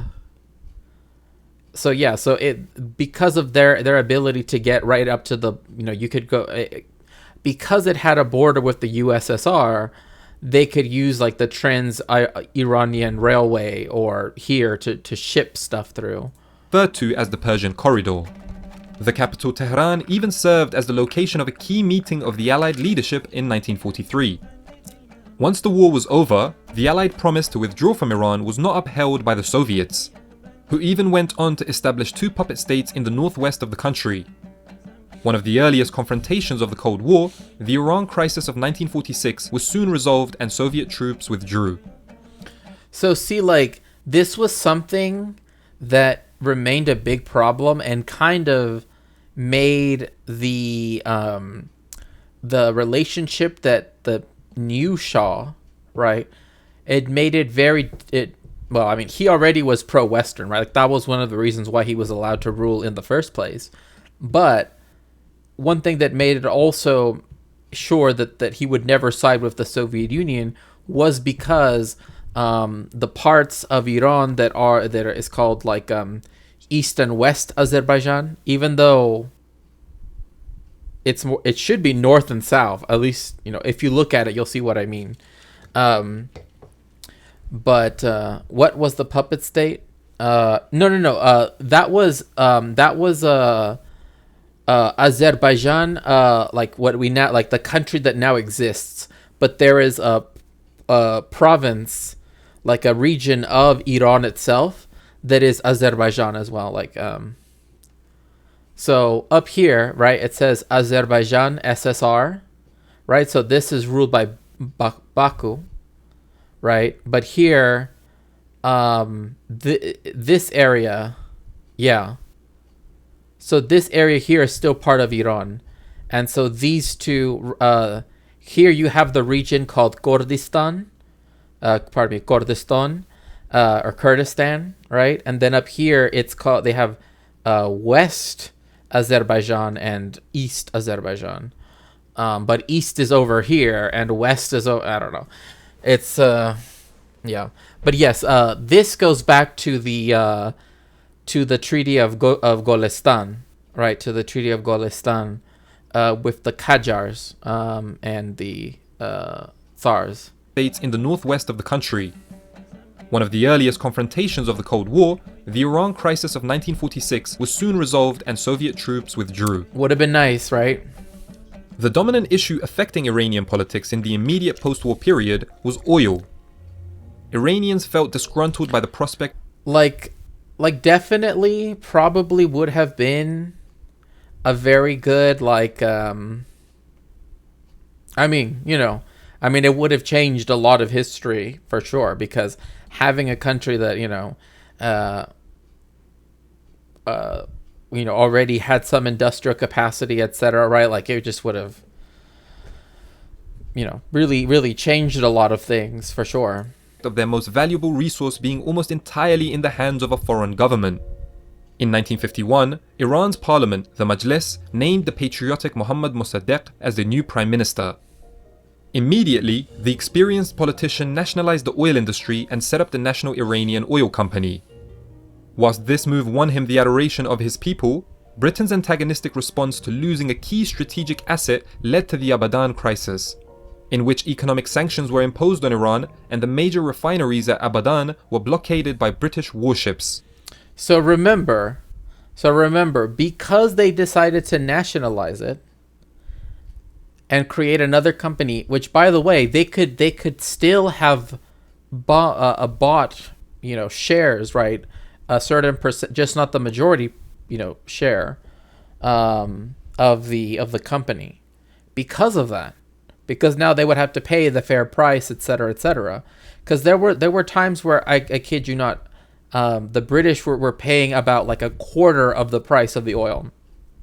It shifted over time, but one of the ones that stood out to me was like I think it was like in the 30s or something like that it was literally paying like 20% like of the actual value. But that's because it owned the majority stake. So that was the only difference, right? Is that the government had the majority stake now, and not only was it not only did it have the ships, right, actually there, right, blockaded, but also it told the other, oil consuming countries, right, to not that essentially if you bought oil from Iran that it was stolen, right, from the British. During this time, there was even a power struggle of sorts between the Shah and Mossadegh, the latter resigning in 1952 but being reinstated just days later on the back of a popular uprising at his resignation. The very next year, again, like Mossadegh was very well liked. Very well liked. He did something good by nationalizing the oil industry. However, again, when it comes to imperialism, once the empire, right, once the imperialist country, the imperializing country, I should say, right, is finally cut off from, the thing that it was able to extract, with no real consequence to itself, that's when it tends to, want to repress, right, democracy, etc., etc., etc., right? Here, however, Mossadegh's government fell to a coup d'etat engineered by the CIA and MI6. And the Mossad. I hate when people just say CIA and MI6. Yes, it was principally those two, but it also was Mossad, because then after this is when they begin the Savak, which is the CIA and the Mossad together. The coup put the Shah back in firm control of the country, who in turn ratified the Consortium Agreement of 1954, which split the oil revenue 50-50 between the Iranian government and a consortium of Western companies. For the next 25 years, the Shah ruled in an increasingly autocratic style. The increased revenue from oil production enabled him to embark upon an ambitious program of socio-economic reform. In 1963, he announced his White Revolution.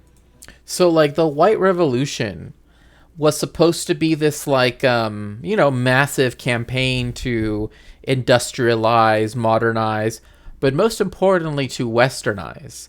This is the like that speech that I said, right, where he said, oh, like right now, Iran one day, soon enough we will be living like Europeans, and then later on, soon enough past that we will be living even have a standard of living even better than the Americans. But a lot of the things that he put through the white that he tried to push through via the White Revolution, like the land reforms, absolutely failed, because it did not expropriate the land and give it to the working people.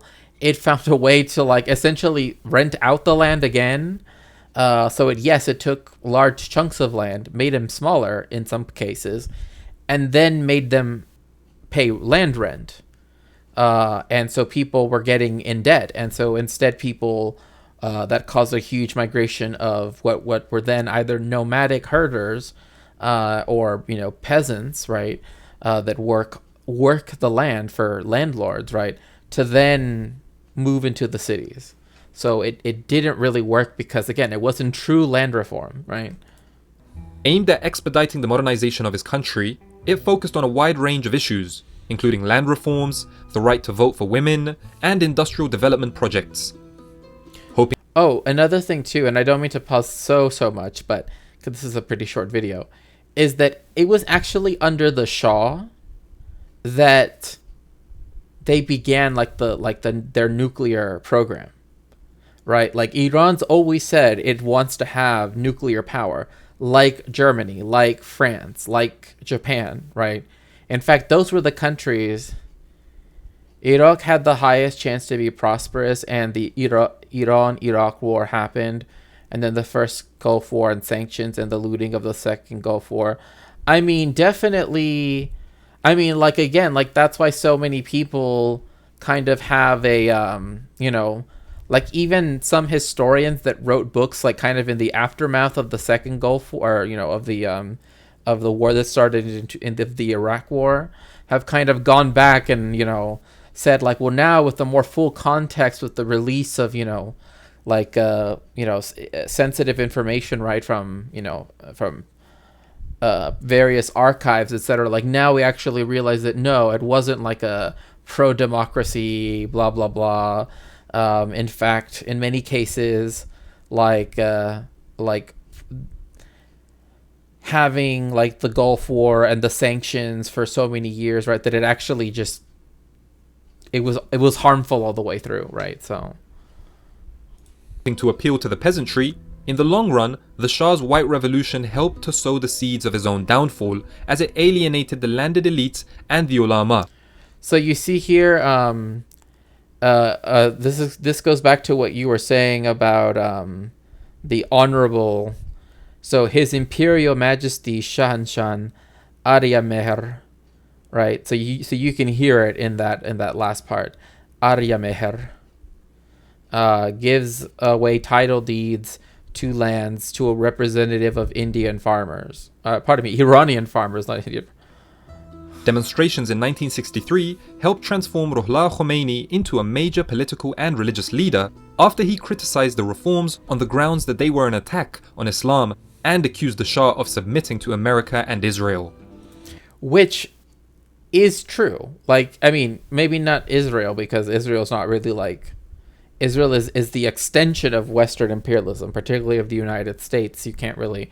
But, yes, like, Iran at this time was essentially the only country in the Middle East that had relations, like, for, diplomatic relations with the state of Israel, right? And that was always a big contention with the, the working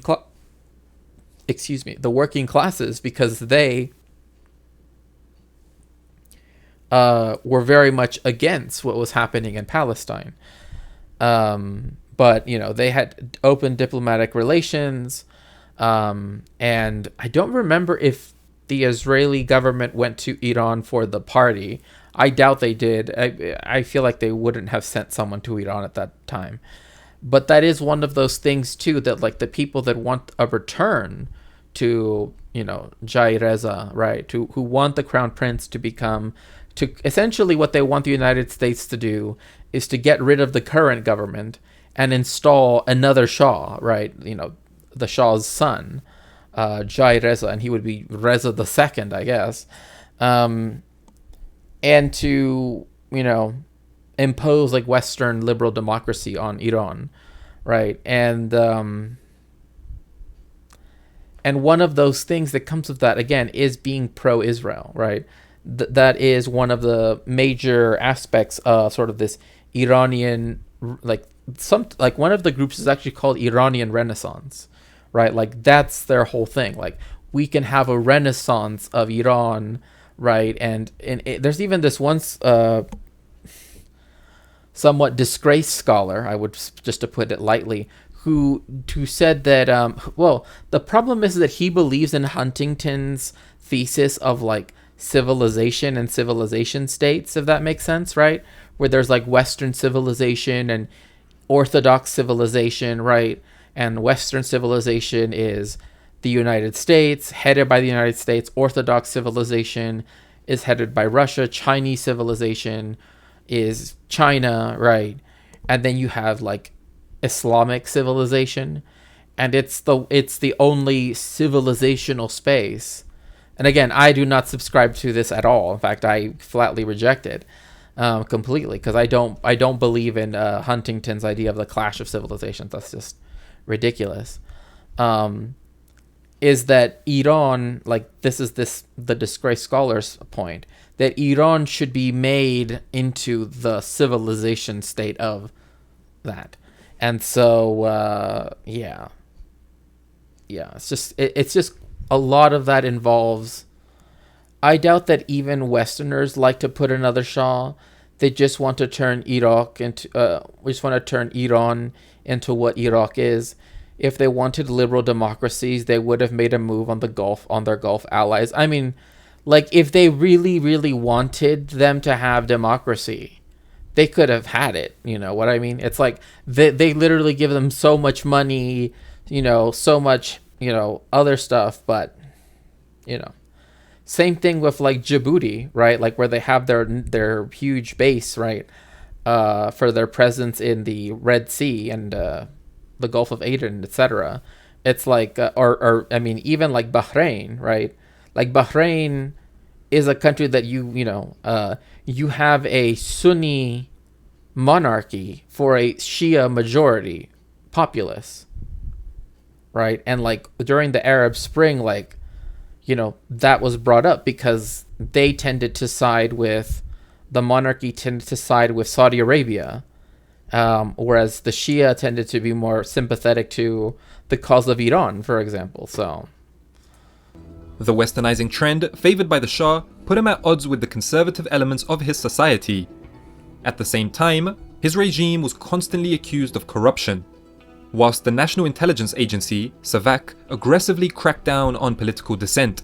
So one thing he also doesn't note here is that the Shah himself gave more power multiple times to the mullahs, right? Like, this is what I hate when people discuss this and they forget to mention that in very important detail. The Shah decided instead of having the Social Democrats and even the socialists, etc., right, like bringing them to the table and actually listening to what they had to say, he said, no, I'm going to turn to the Ayatollahs, the mullahs technically at that point, and I'm going to give them more power because they will suppress, right, the people that want liberal democracy, right? Because the last thing he wanted as the Shah, which is why like what happened with Mossadegh was such a big deal, is because they essentially wanted him to have checked royal power, right, for him to be like a constitutional monarch, and that's not what he wanted. Right, he wanted to be an absolute monarch, and so because of his unwillingness to, to even consider such a thing, that meant that therefore, right, he instead sided with the very people that then caused the revolution that overthrew him. Right. All this formulated an atmosphere in which huge chunks of Iranian society felt discontent with the Pahlavi regime. I heard that even Mossadegh was down for constitutional monarchy. No, yeah, he was. He was like he was a nationalist, right? At the end of the day, right? He's more on the line of like the progressives of the 1930s to the 1960s, right? Kind of like in the global South, which a lot of them were very if they were, in charge of their country, they usually got, had wars or whatever sent against them, right, by the United States. But his whole vision was like, well, if we want to actually progress forward, then we shouldn't have the Shah deciding like, kind of like what the Shah did, right? Like with the whole, okay, fine, we will meet you halfway, or imperialist countries, we will give you half of all the profits, right? Like, oh yes, we have a national oil company, but it only gets half of all of the oil revenues, right? Or, all of the things that it needed to do, right? Like everything was based on what the Shah thought was best, right? Which is why the Shah increasingly became more aligned with, like, in the sense of literally being like, I have a direct line to Washington, D.C. type of way, right? Which was ultimately his downfall. Like, to the point where Washington, D.C., and I kid you not, when he was ousted, he literally had to stay in other countries first. In fact, even in Mexico, he was in Mexico. The United States didn't want to take him in right away, right? Because they knew that in Iran, they wouldn't be happy, right? So first he was in Masr, in Egypt. Then he went to Morocco, right? Then he went to, I think, the Dominican Republic or something, if I remember correctly. Then he went to Mexico to start treatment because he had cancer. And only then, when it got really bad, then he was sent to the United States. So, like, even the United States was kind of like, So, again, had Mossadegh been able to, have it become a constitutional monarchy, the Shah wouldn't have spent all of the money on the party, right? Billions of dollars, essentially, now in today's money. Done all of these things that were completely unnecessary. If the Shah wanted to be something useful, he would have bought the rest of the shares like Saudi did with Aramco instead of doing some vanity projects and expensive military spending on not so developed countries. Right. I mean, that is exactly what that party was, right? Like, oh, I'm going to get only French caterers, right? I'm going to have, planes bring in blocks of ice from, the mountains of Iran, right? To leave it in the middle of the desert. And I'm going to put, I mean, the fact that he brought in 50,000 birds that died within 3 days because, one, don't bring birds from another, that are not, native to the area, because then you end up ruining, the environment. Especially if they don't have, like, no natural predators, etc. I don't need to go into all of that, right, with invasive species. But, secret Maoist, right? But again, one of those things too was he kept buying, like, the latest military machinery possible, right? Which again only led to how brutal the Iran and Iraq war. Yeah, with the sparrows, right? Exactly. Within the Iraq war, right? And it's like he didn't have to do that. Like, he had all of this money, and he decided to spend it on literally the things that made it worse for him, right? And Mossadegh's ideas would have been to, oh, well, we should universalize education. We should blah, blah, blah, right? So by 1978, this culminated in a popular revolution spearheaded by none other than Ayatollah Khomeini. Feeling his position was untenable, the Shah went into exile in 1979 and the monarchy was abolished. Later that same year... So again, because he was so intent on having it be an absolute monarchy, instead they just got rid of the monarchy altogether.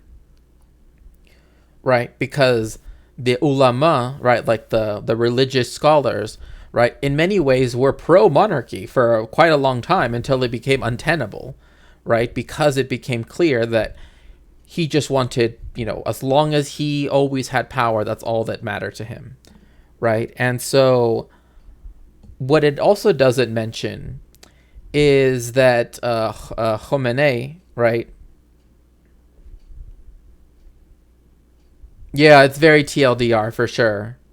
Yeah, it's literally titled Iran Under the Last Shah, Iran History. But it's like really, really short. So I'm like, I mean, I'm probably sure that he's either made a longer one, which I hope is like a dive. But like one of the things that's also kind of not mentioned here is the fact that, oh my goodness, thank you so much. Hello, Miss Anita Bum. Thank you so much for the raid. Welcome in.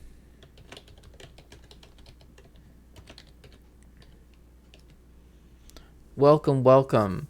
Please join us in following Miss Anita Bump Chat.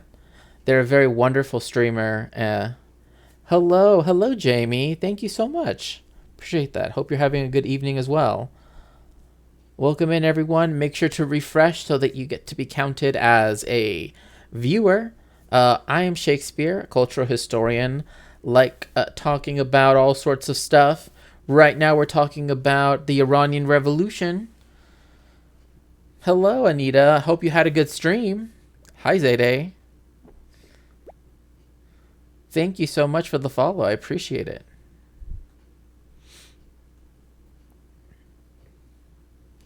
Yes, I love all your little flags. Intifada, Pride, and the baby one. But the best one is the Goku one for sure. That's the one difference between YouTube chat and Twitch chat, is that Twitch chat gets to have more like personalized emotes for sure.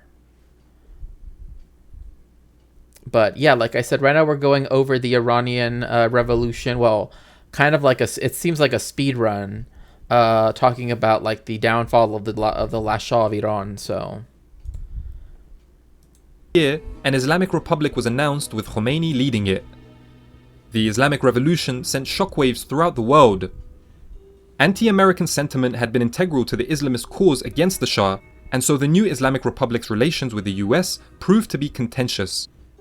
Late in 1979, an Islamist student group took over the American embassy in Tehran and held the diplomats within hostage.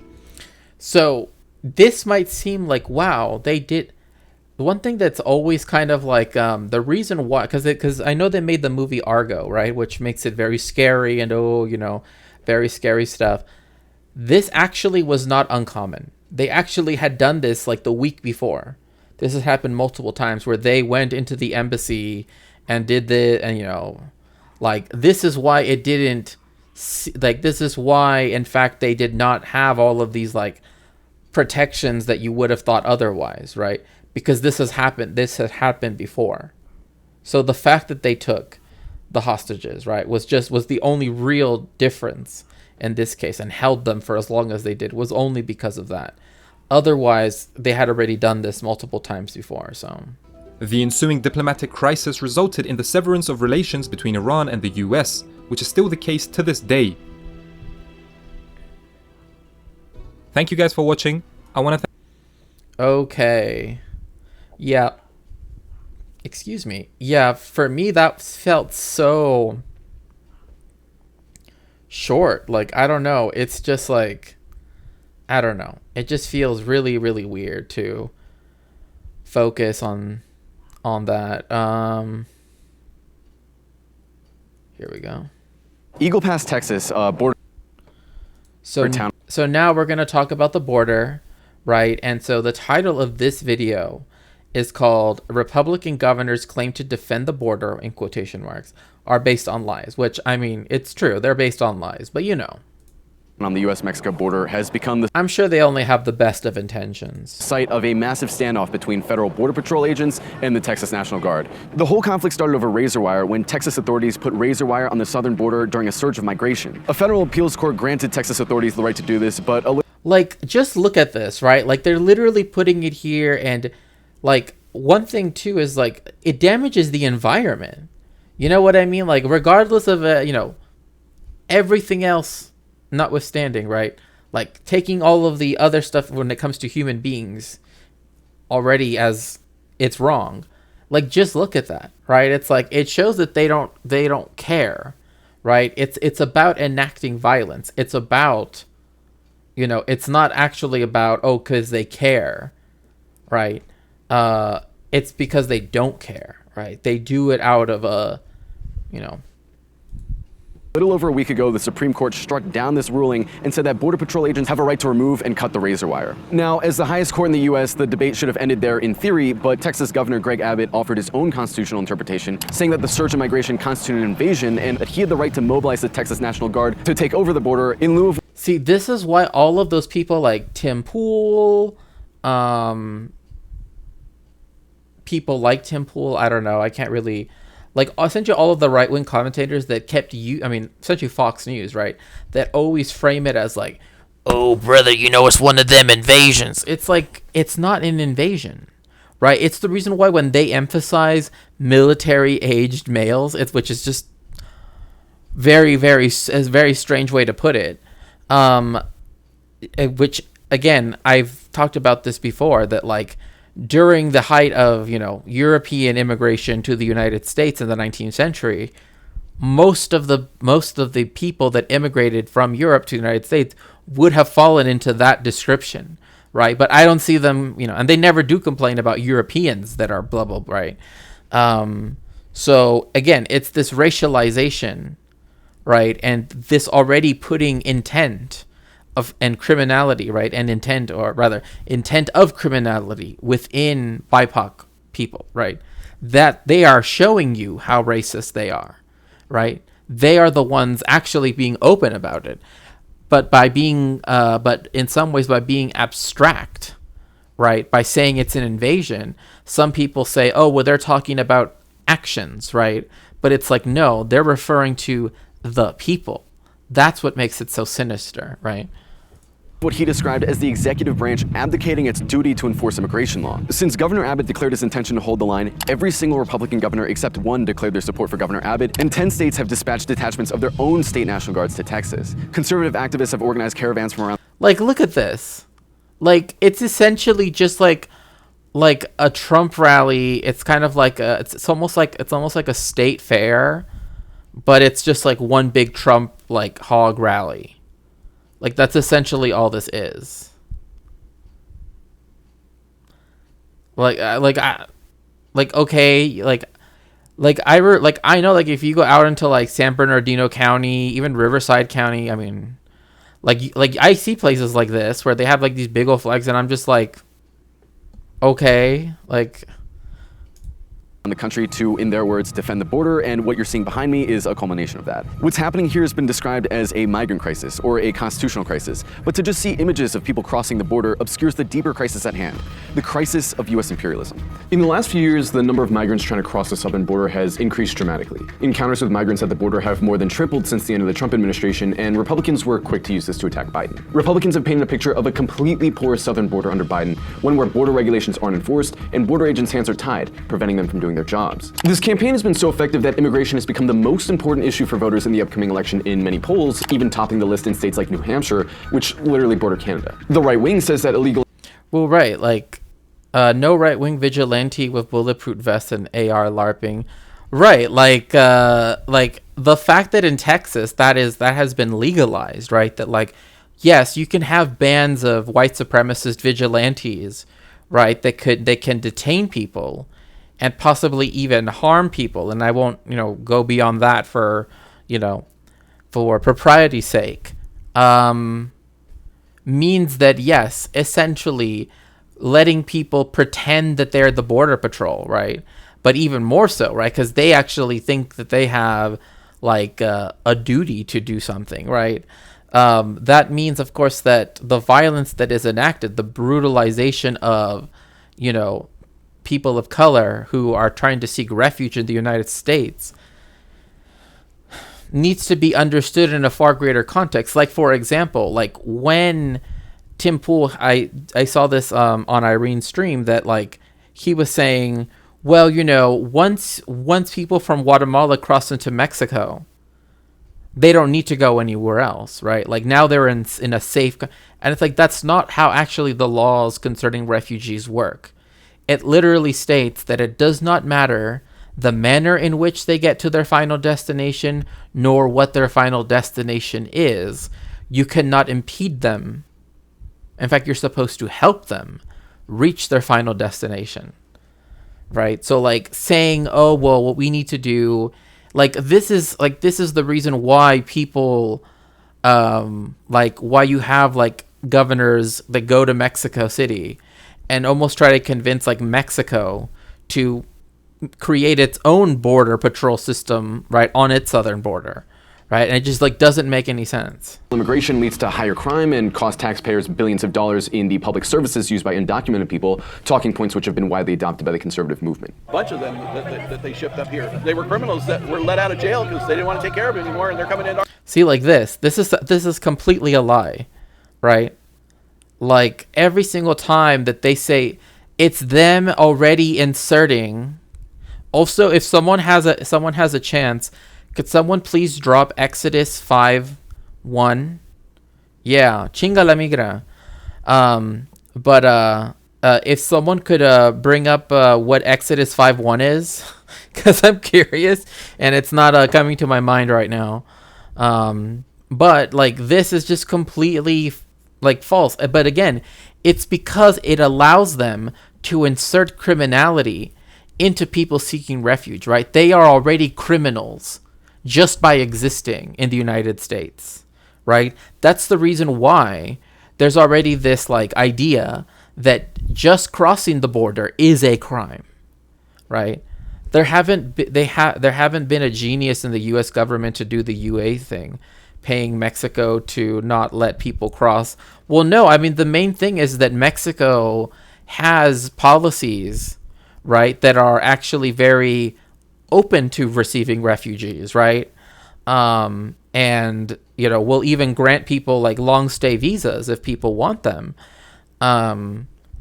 So it's like it kind of like to compel them to do something would mean that it would have to create a whole new like police force, so to speak, right? And that's just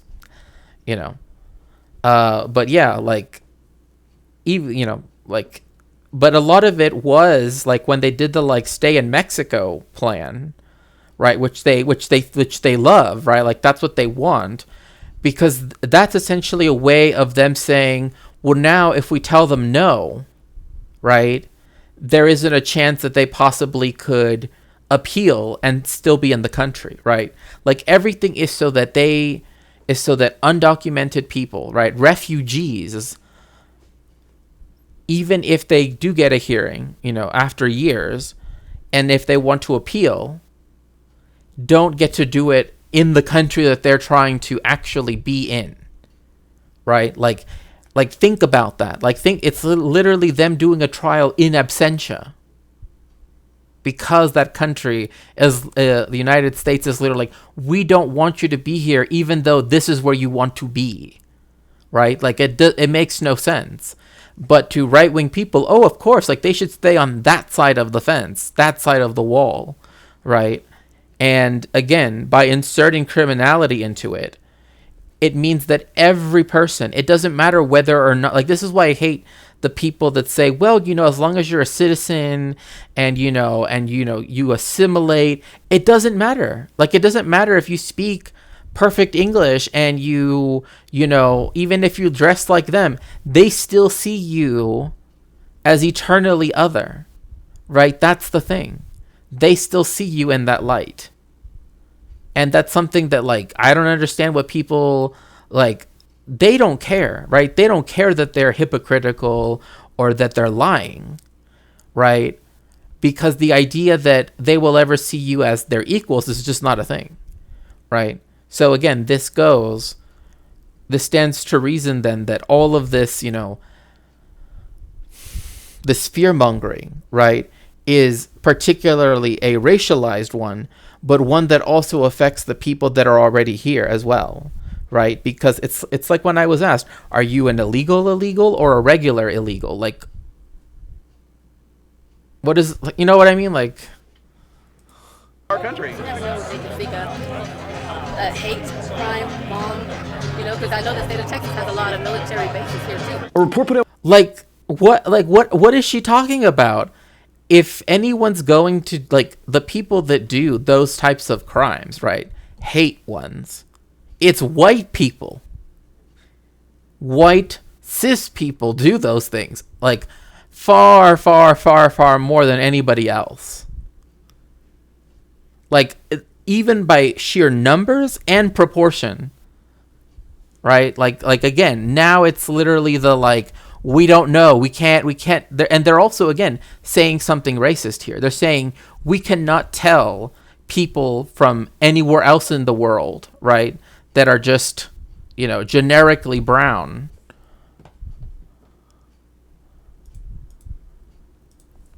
Texas has a lot of military bases, so we came here to help them in the fight because I guess the U.S. Army are a gang of losers. I mean, right? I mean, like, there were people in this caravan that said, like, oh, we didn't see anybody trying to cross here. Like, all of those images were like what one of the images that they like to use is literally stuff that the immigration, like the border patrol, made them do. It made them do the, like, line up and move across, right? Like, it made them collect different people, like, from the different, patrol cars, right? Like, that they had all seen and told them to all get together. So they made it seem like it was more, because they brought them all together. But it wasn't anything unique or special, right? But again, this is already, again, inserting criminality into people that we know commit crimes at a far, far, far. And again, I want to be clear.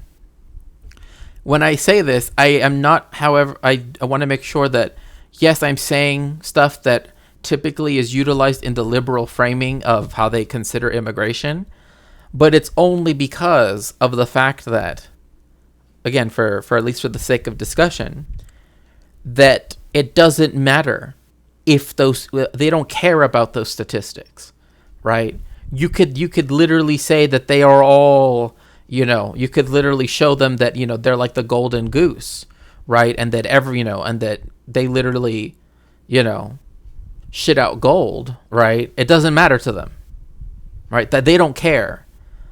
What matters to them is that they can brutalize them, that they can imperialize the countries that they live in, right? That we live in, right? And then not have to face any consequences, right? That's why they love to say, why don't you just go back? There's a reason why people left. And the reason is the United States of America. So that's why I have no sympathy for these people. Have no sympathy for this lady, that dude, none. There is no reason to ever try to meet halfway with them, nothing. Because they are already saying that they view us as criminals, right? We, just by existing, they already insert criminality into us, so. By the Heritage Foundation, one of the leading conservative think tanks in the US, claims definitively that higher illegal immigration leads to higher crime. They cite data from the Department of Justice that shows that nearly 2/3 of federal arrests are of undocumented people. Sounds pretty bad, right?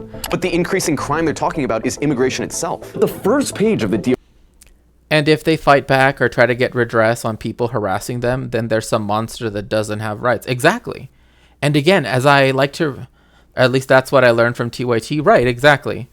And I mean, they are correct in that, right? Like, if you actually try to get some redress for something that happened, right, you are seen as though, like, how dare you, right? How dare you, not be happy, right, that we hate you, right? Like, it's like this really weird, I don't even know how to put it in words. It's just like, hello, the big room. Welcome in. Welcome in.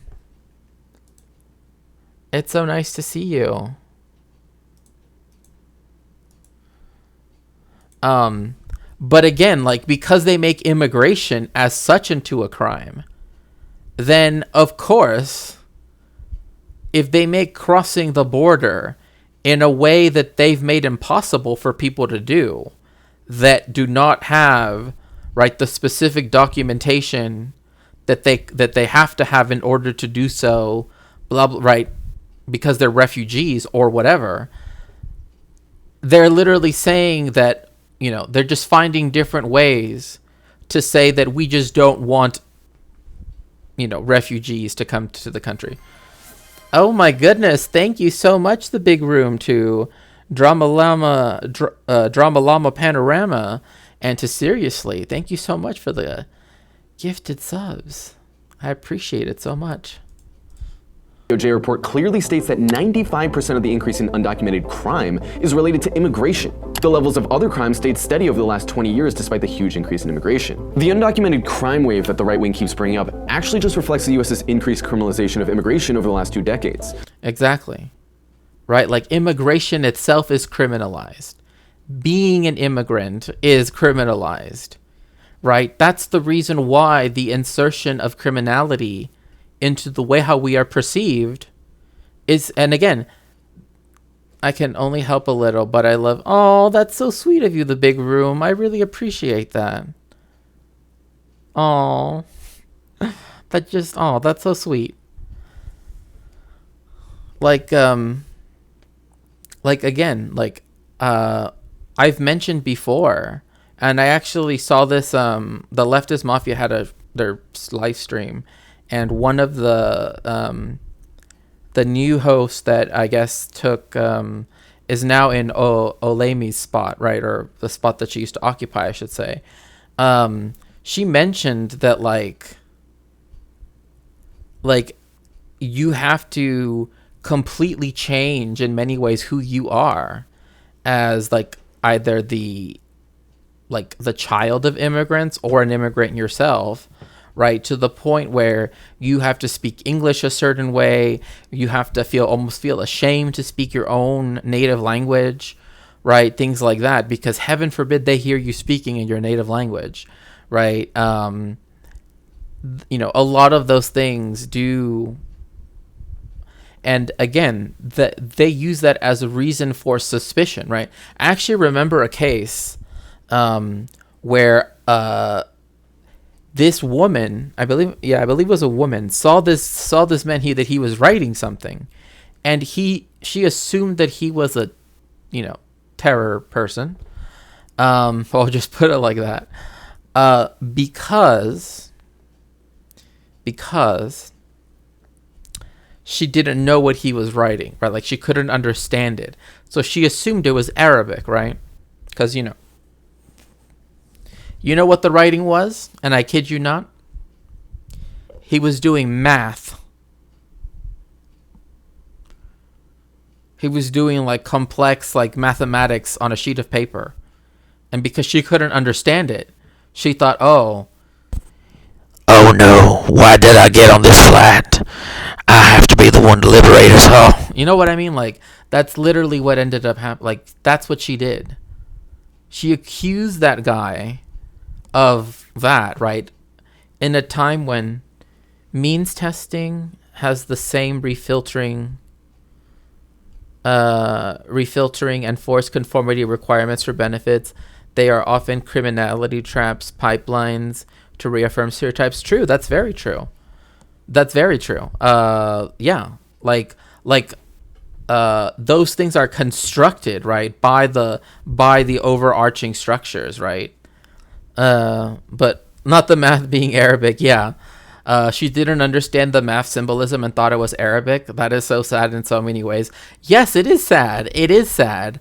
But I'm not even joking when I say that this actually happened. Like, you could Google it and you can, I mean, if it is Arabic, right? It doesn't matter if it was Arabic or not. Oh my goodness. Thank you so much, DJ. I appreciate your raid. Thank you so much.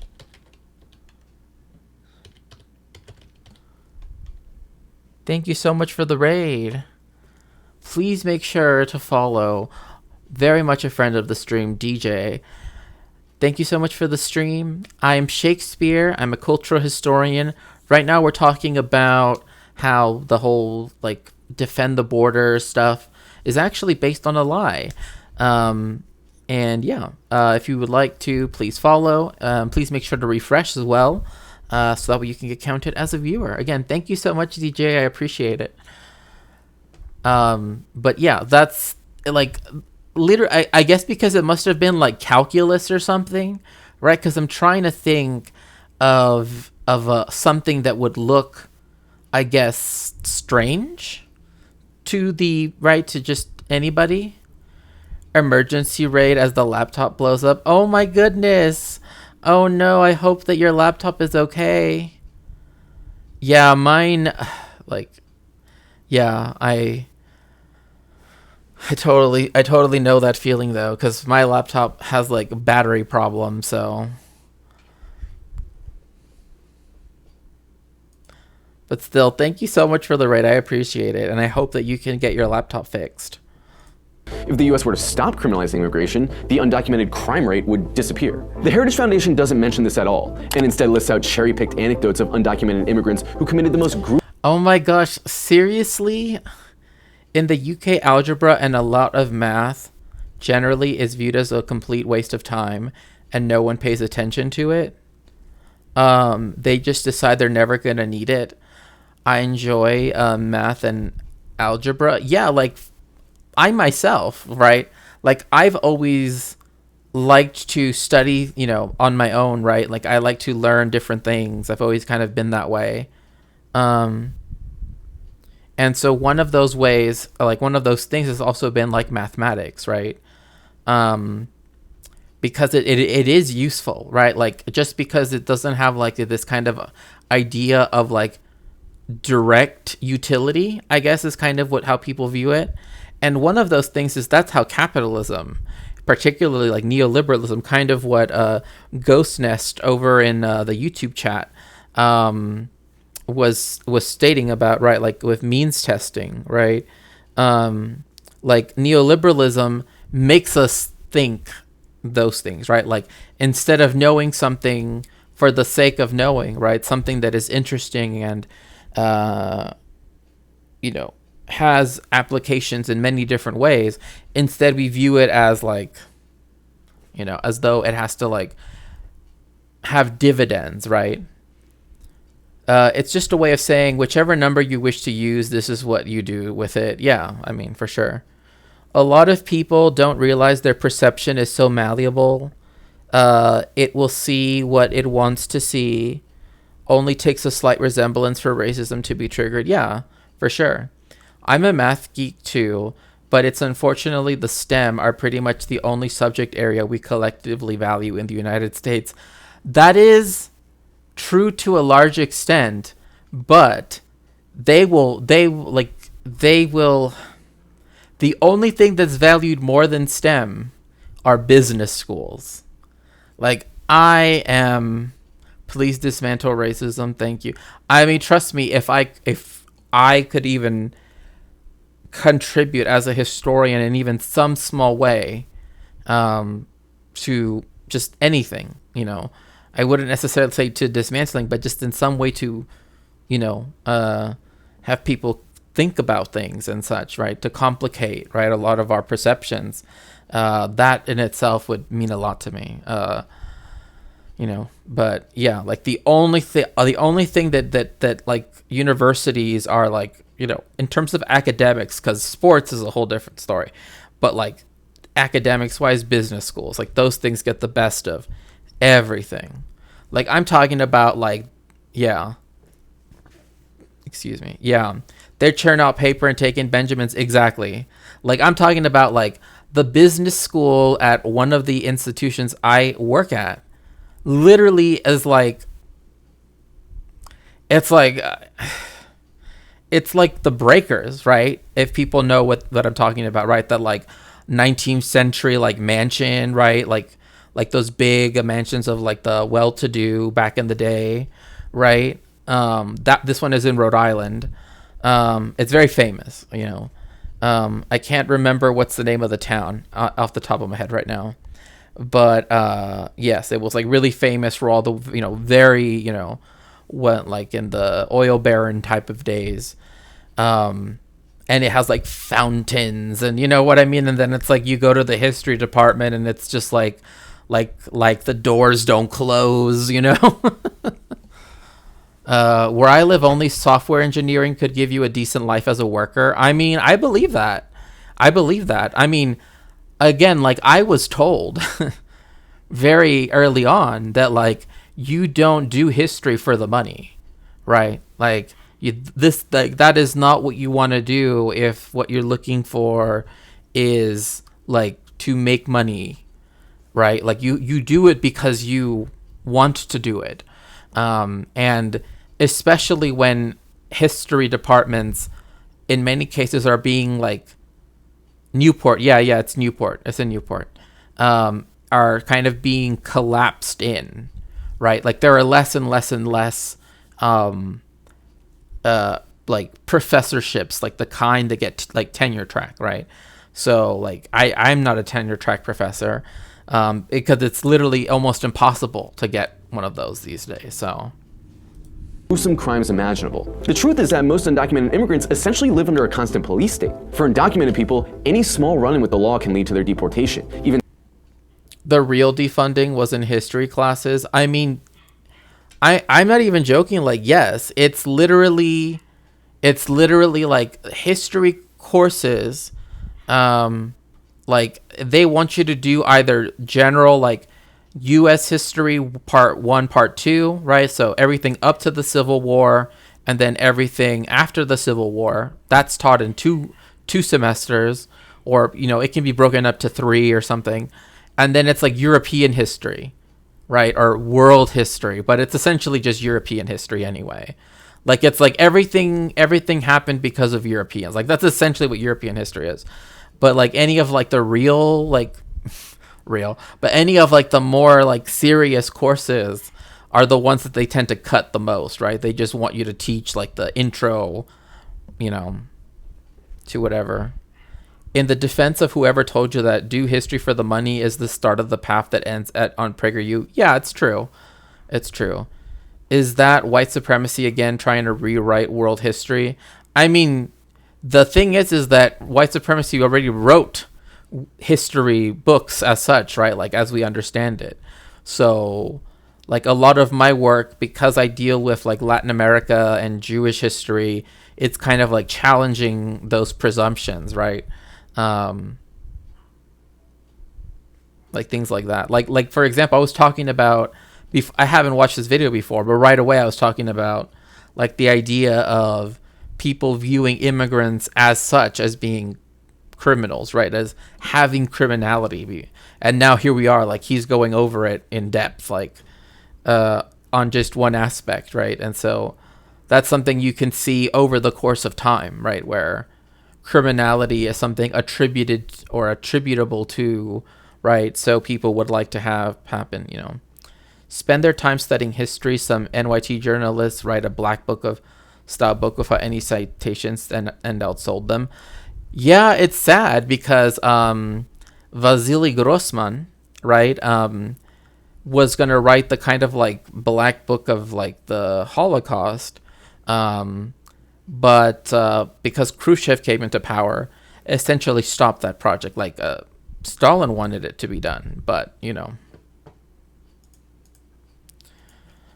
very few hegemonic history courses start with the sentence, "So for most of the 19th century, our history were the bad guys," because those courses were written by... I mean, you're not wrong, Sundry Clown Car. You're not wrong.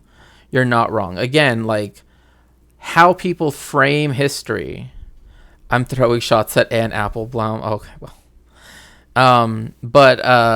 yeah, like as soon as you begin to talk about like imperialism, right, which is, and you start talking about like what it means and what it does and blah blah blah, then people are like, wow, I like, some people will be like, I never understood how, countries that seem like very nice and socialist, quote unquote, right, are actually contributing to, stuff happening in the global south, right? Like, so something like getting pulled over for speeding could lead to a police officer checking for ID and then finding out that that person doesn't have legal status. Google imperialism, a policy of extending a country's power influence through colonization, use of military force, or by other means the struggle against imperialism, right?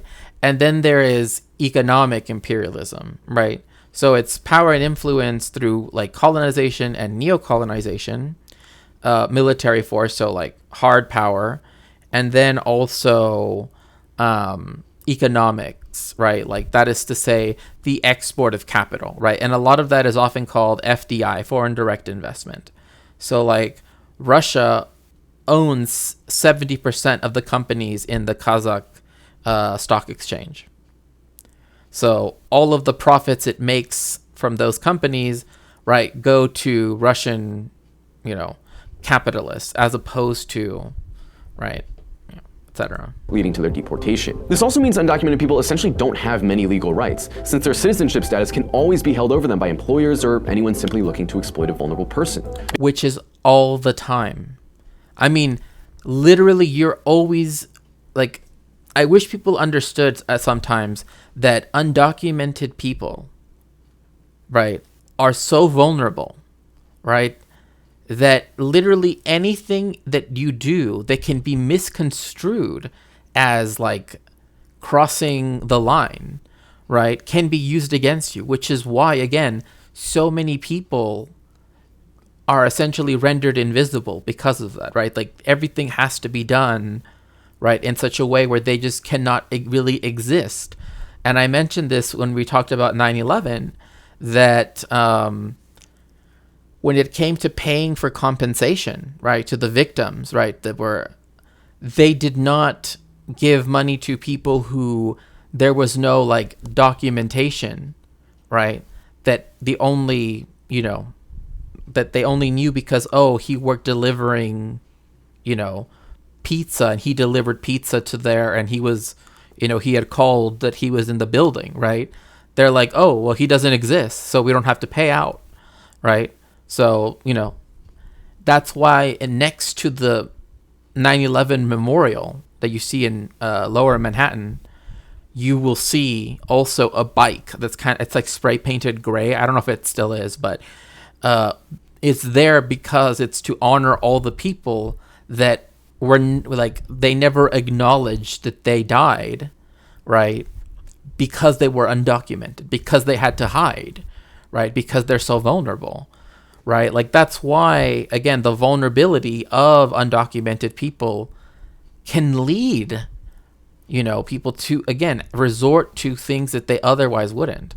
Because most of the time, because they're not given some ID, right, that allows them to apply for a job, right? What does that mean then? Now that means that if they do want to, like if they, they have to feed themselves, right? That means that now they have to work under the table, right? Now that means that they have to get a job, right, where they're like jornaleros, right, where they, sometimes you'll see people that usually it's Mexican men sort of sitting out at Home Depot or places like that, Lowe's, that they are there and they are exploited, right, for cheap labor, because of the fact that they can't feed their families otherwise, or feed themselves, unless every day they're there and happen to be picked by some person that needs, something to be done.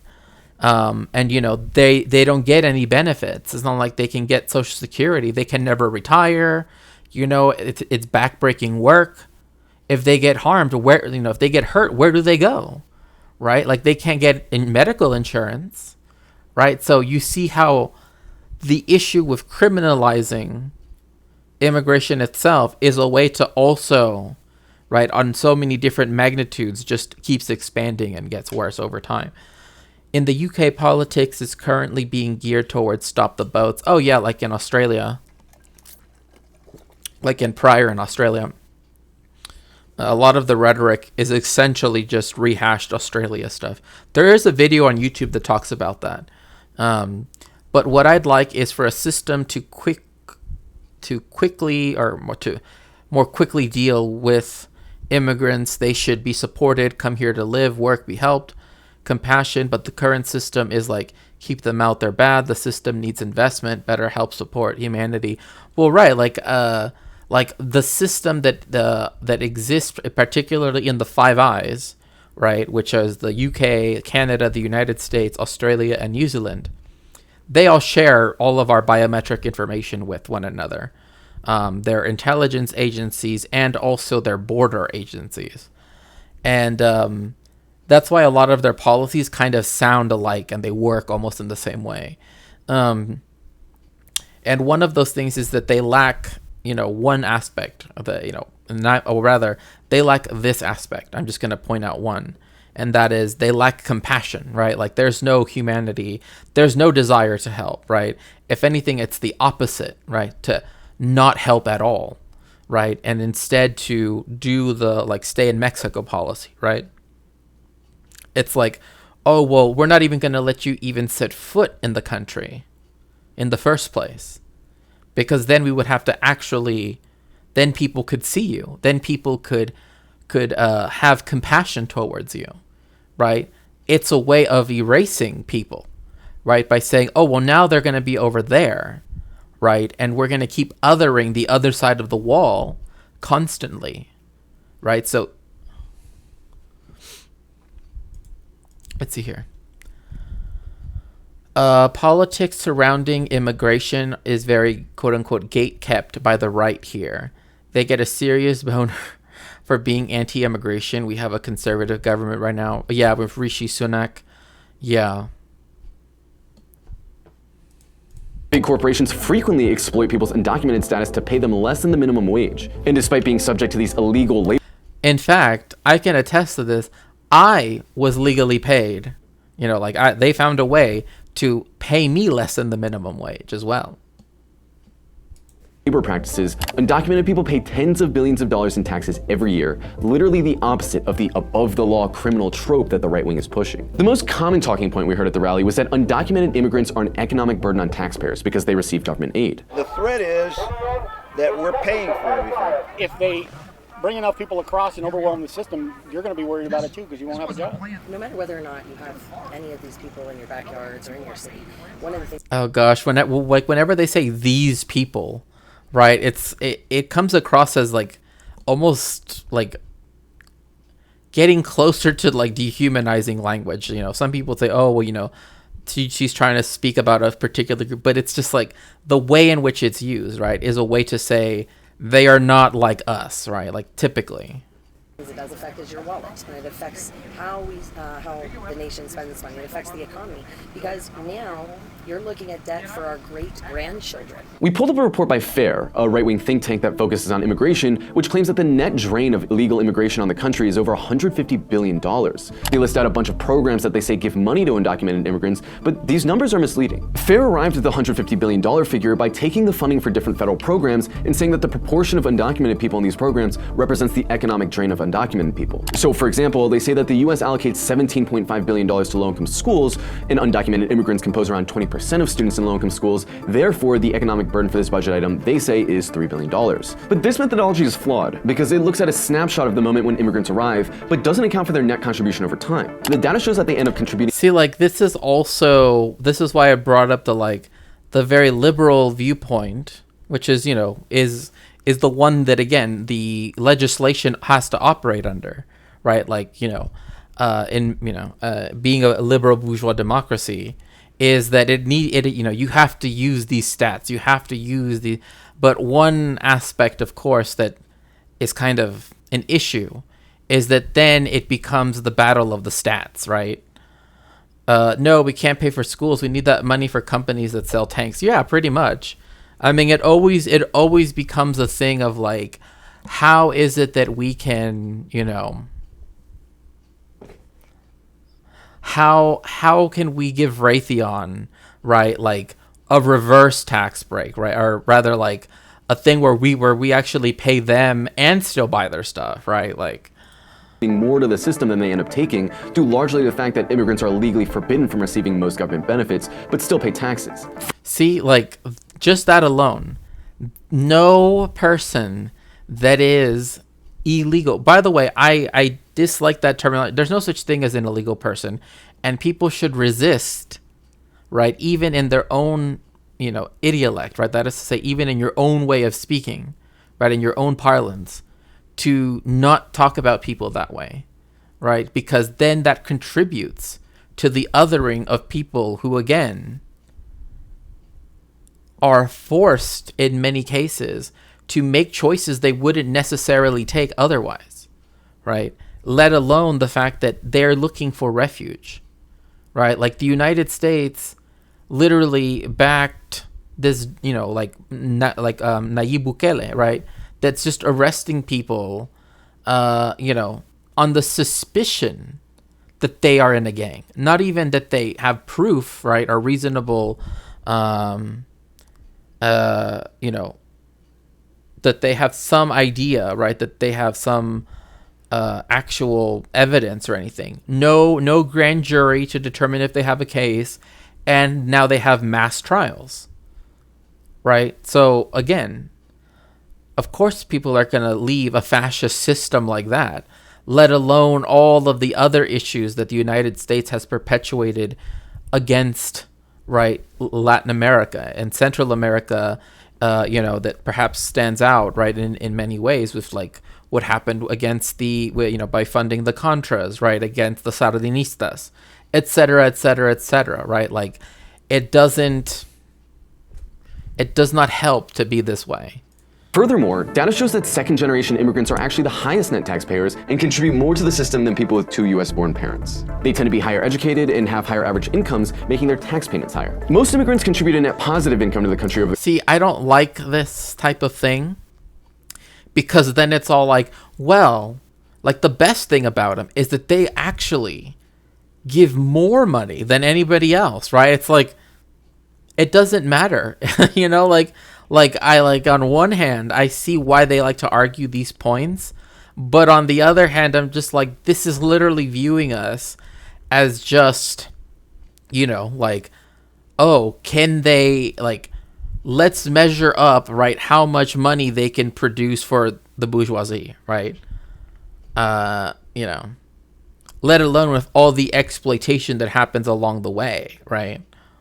The course of their life, which would, according to the right wing's own logic, be a reason to let more immigrants into the country and let them stay. But the most relevant piece of information regarding this issue is why immigrants come to the United States in the first place. Most of the immigrants coming to the US illegally are coming from Mexico, Guatemala, Honduras, India, and El Salvador, countries that have been decimated by globalization. Latin American immigration to the... So see, this is again, globalization is just another word. It's like, it's not even a good word for imperialism, because it does not reflect the fact, right, at least the term, it makes it seem as though like Tanzania could, you know, do something that is part of imperialism when it's not. It's an imperialized nation, right? Same thing with Pakistan, same thing with, you know, Indonesia, same thing with, you know, same thing with Mexico or with Argentina, right? Like, we are imperialized nations. It is not that, you know, somehow we get to be equals, right? Like in this, because again, globalization, the way how it was first considered is that now, because like communism is gone, right? And now we have only liberal, you know, technocratic rule at the end of history, blah, blah, blah, is that now everything can happen in a market of, like, you know, like a free marketplace, right? That like, oh, the Democratic Republic of Congo has all this cobalt, and so it can, like, being on the same footing with the United States, like, get a fair price, you know, and that's just not how that works. We know that's not how that works. So that's why, like, the terminology, right, requires a more Marxian perspective, in my opinion. The US starts to rise in the 80s, but explodes in the 1990s, specifically after NAFTA, the North American Free Trade Agreement, a trade deal which not only made it cheaper for companies to hire Mexican labor, destroying tens of thousands of American jobs, but also undercut the livelihood of millions of Mexican farmers who had no choice but to come to the US to find work. Well, see, like, they say the 80s, and then they go straight to 94, right? But in 82... was when and I believe Mexico was the first country that this happened to, that the IMF, not the IDF, the IMF, oh God, imagine the IDF, no, the IMF stopped being what it initially started out to be, which was a fund for the imperialist countries, right? And instead became, what it is now, right? Where it loans out money, you know, extorting things out of that. And that happened with Mexico, where it demanded that Mexico do all of these, you know, structural adjustments that then, right, made it so that, like, the internal market, and I know I've explained this before, that the internal market had to be opened up. And even in the lead up to NATO, right? Because it was it was signed in 92 and began to be implemented then and was finally like fully enforced in 94. But even before that, because you had all of this money, it meant that like the markets in Mexico had to liberalize, and it also meant that the internal market now had to accept, you know, cheaper U.S., particularly agricultural products. One of those that was, hit very heavily, right, that was even worse affected, in a much worse way by NAFTA, was corn, right? Because as you know, right, the staple of Mexico is a tortilla, right? At the end of the day, it's made of corn. And so the vast majority of people that grow the staple crop of the country now had to compete against industrially grown, right? Like massive amounts of corn at very cheap prices in a free market, right? And so that meant that tons of farmers who would have otherwise stayed in their, where they wanted to live, now lost their lands, which were then bought up, and the NAFTA just made it worse. And then they either went to the cities, or like a lot of people, they went up to the border towns and then tried to cross into the United States. So again, like when he's talking about like, think about the fact that it internally displaced people in Mexico, several millions of people and their families, right? And even the way how this is framed, it's workers, right, and their families, right, that caused the increase in undocumented workers in the U.S. labor market. It's not even like, it's completely decontextualizing what caused the need for the people to come to the United States, right? It's looking at it from that neoliberalist, right, like office perspective, right? Like, we got more labor, right? Like our labor number went up by +5, right? That's all that matters here, right? And so, and even here where it says like this put further downward pressure on U.S. wages, especially the already lower paying market for less skilled labor. Like those two things are things that have already been contended with multiple times by different economists and sociologists over time to show that this actually is not the case, right?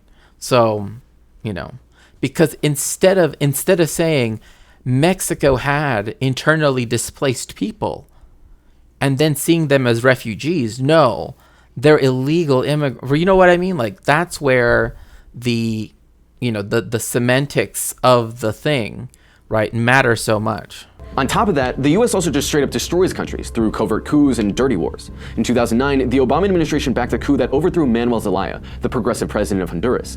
Zelaya wasn't a radical by any means. And it's interesting too, because so many people forget this. So many people forget that this happened.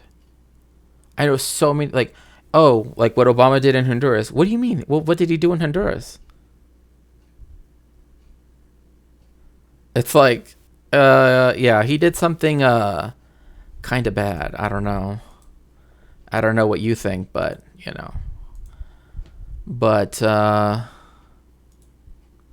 let's see here.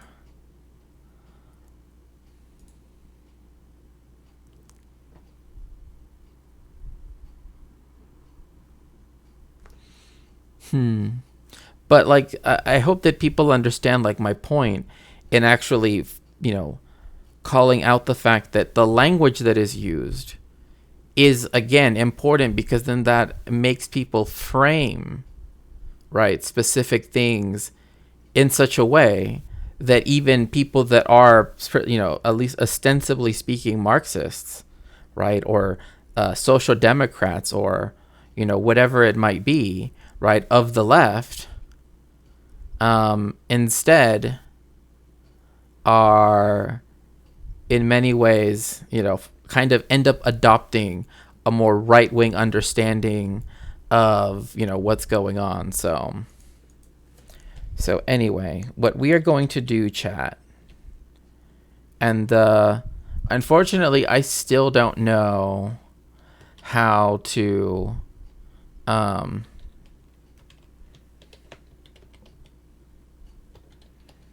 I still don't know how to do raids on YouTube. I need to figure that out. But we're gonna raid Peganox. Everybody, please get in the machine so we can head on over to her stream. Please make sure to tell her hello and that I'll be there in just a minute. Thank you so much for joining me today. I will see you all soon, and thank you so much for joining me for this stream. Bye.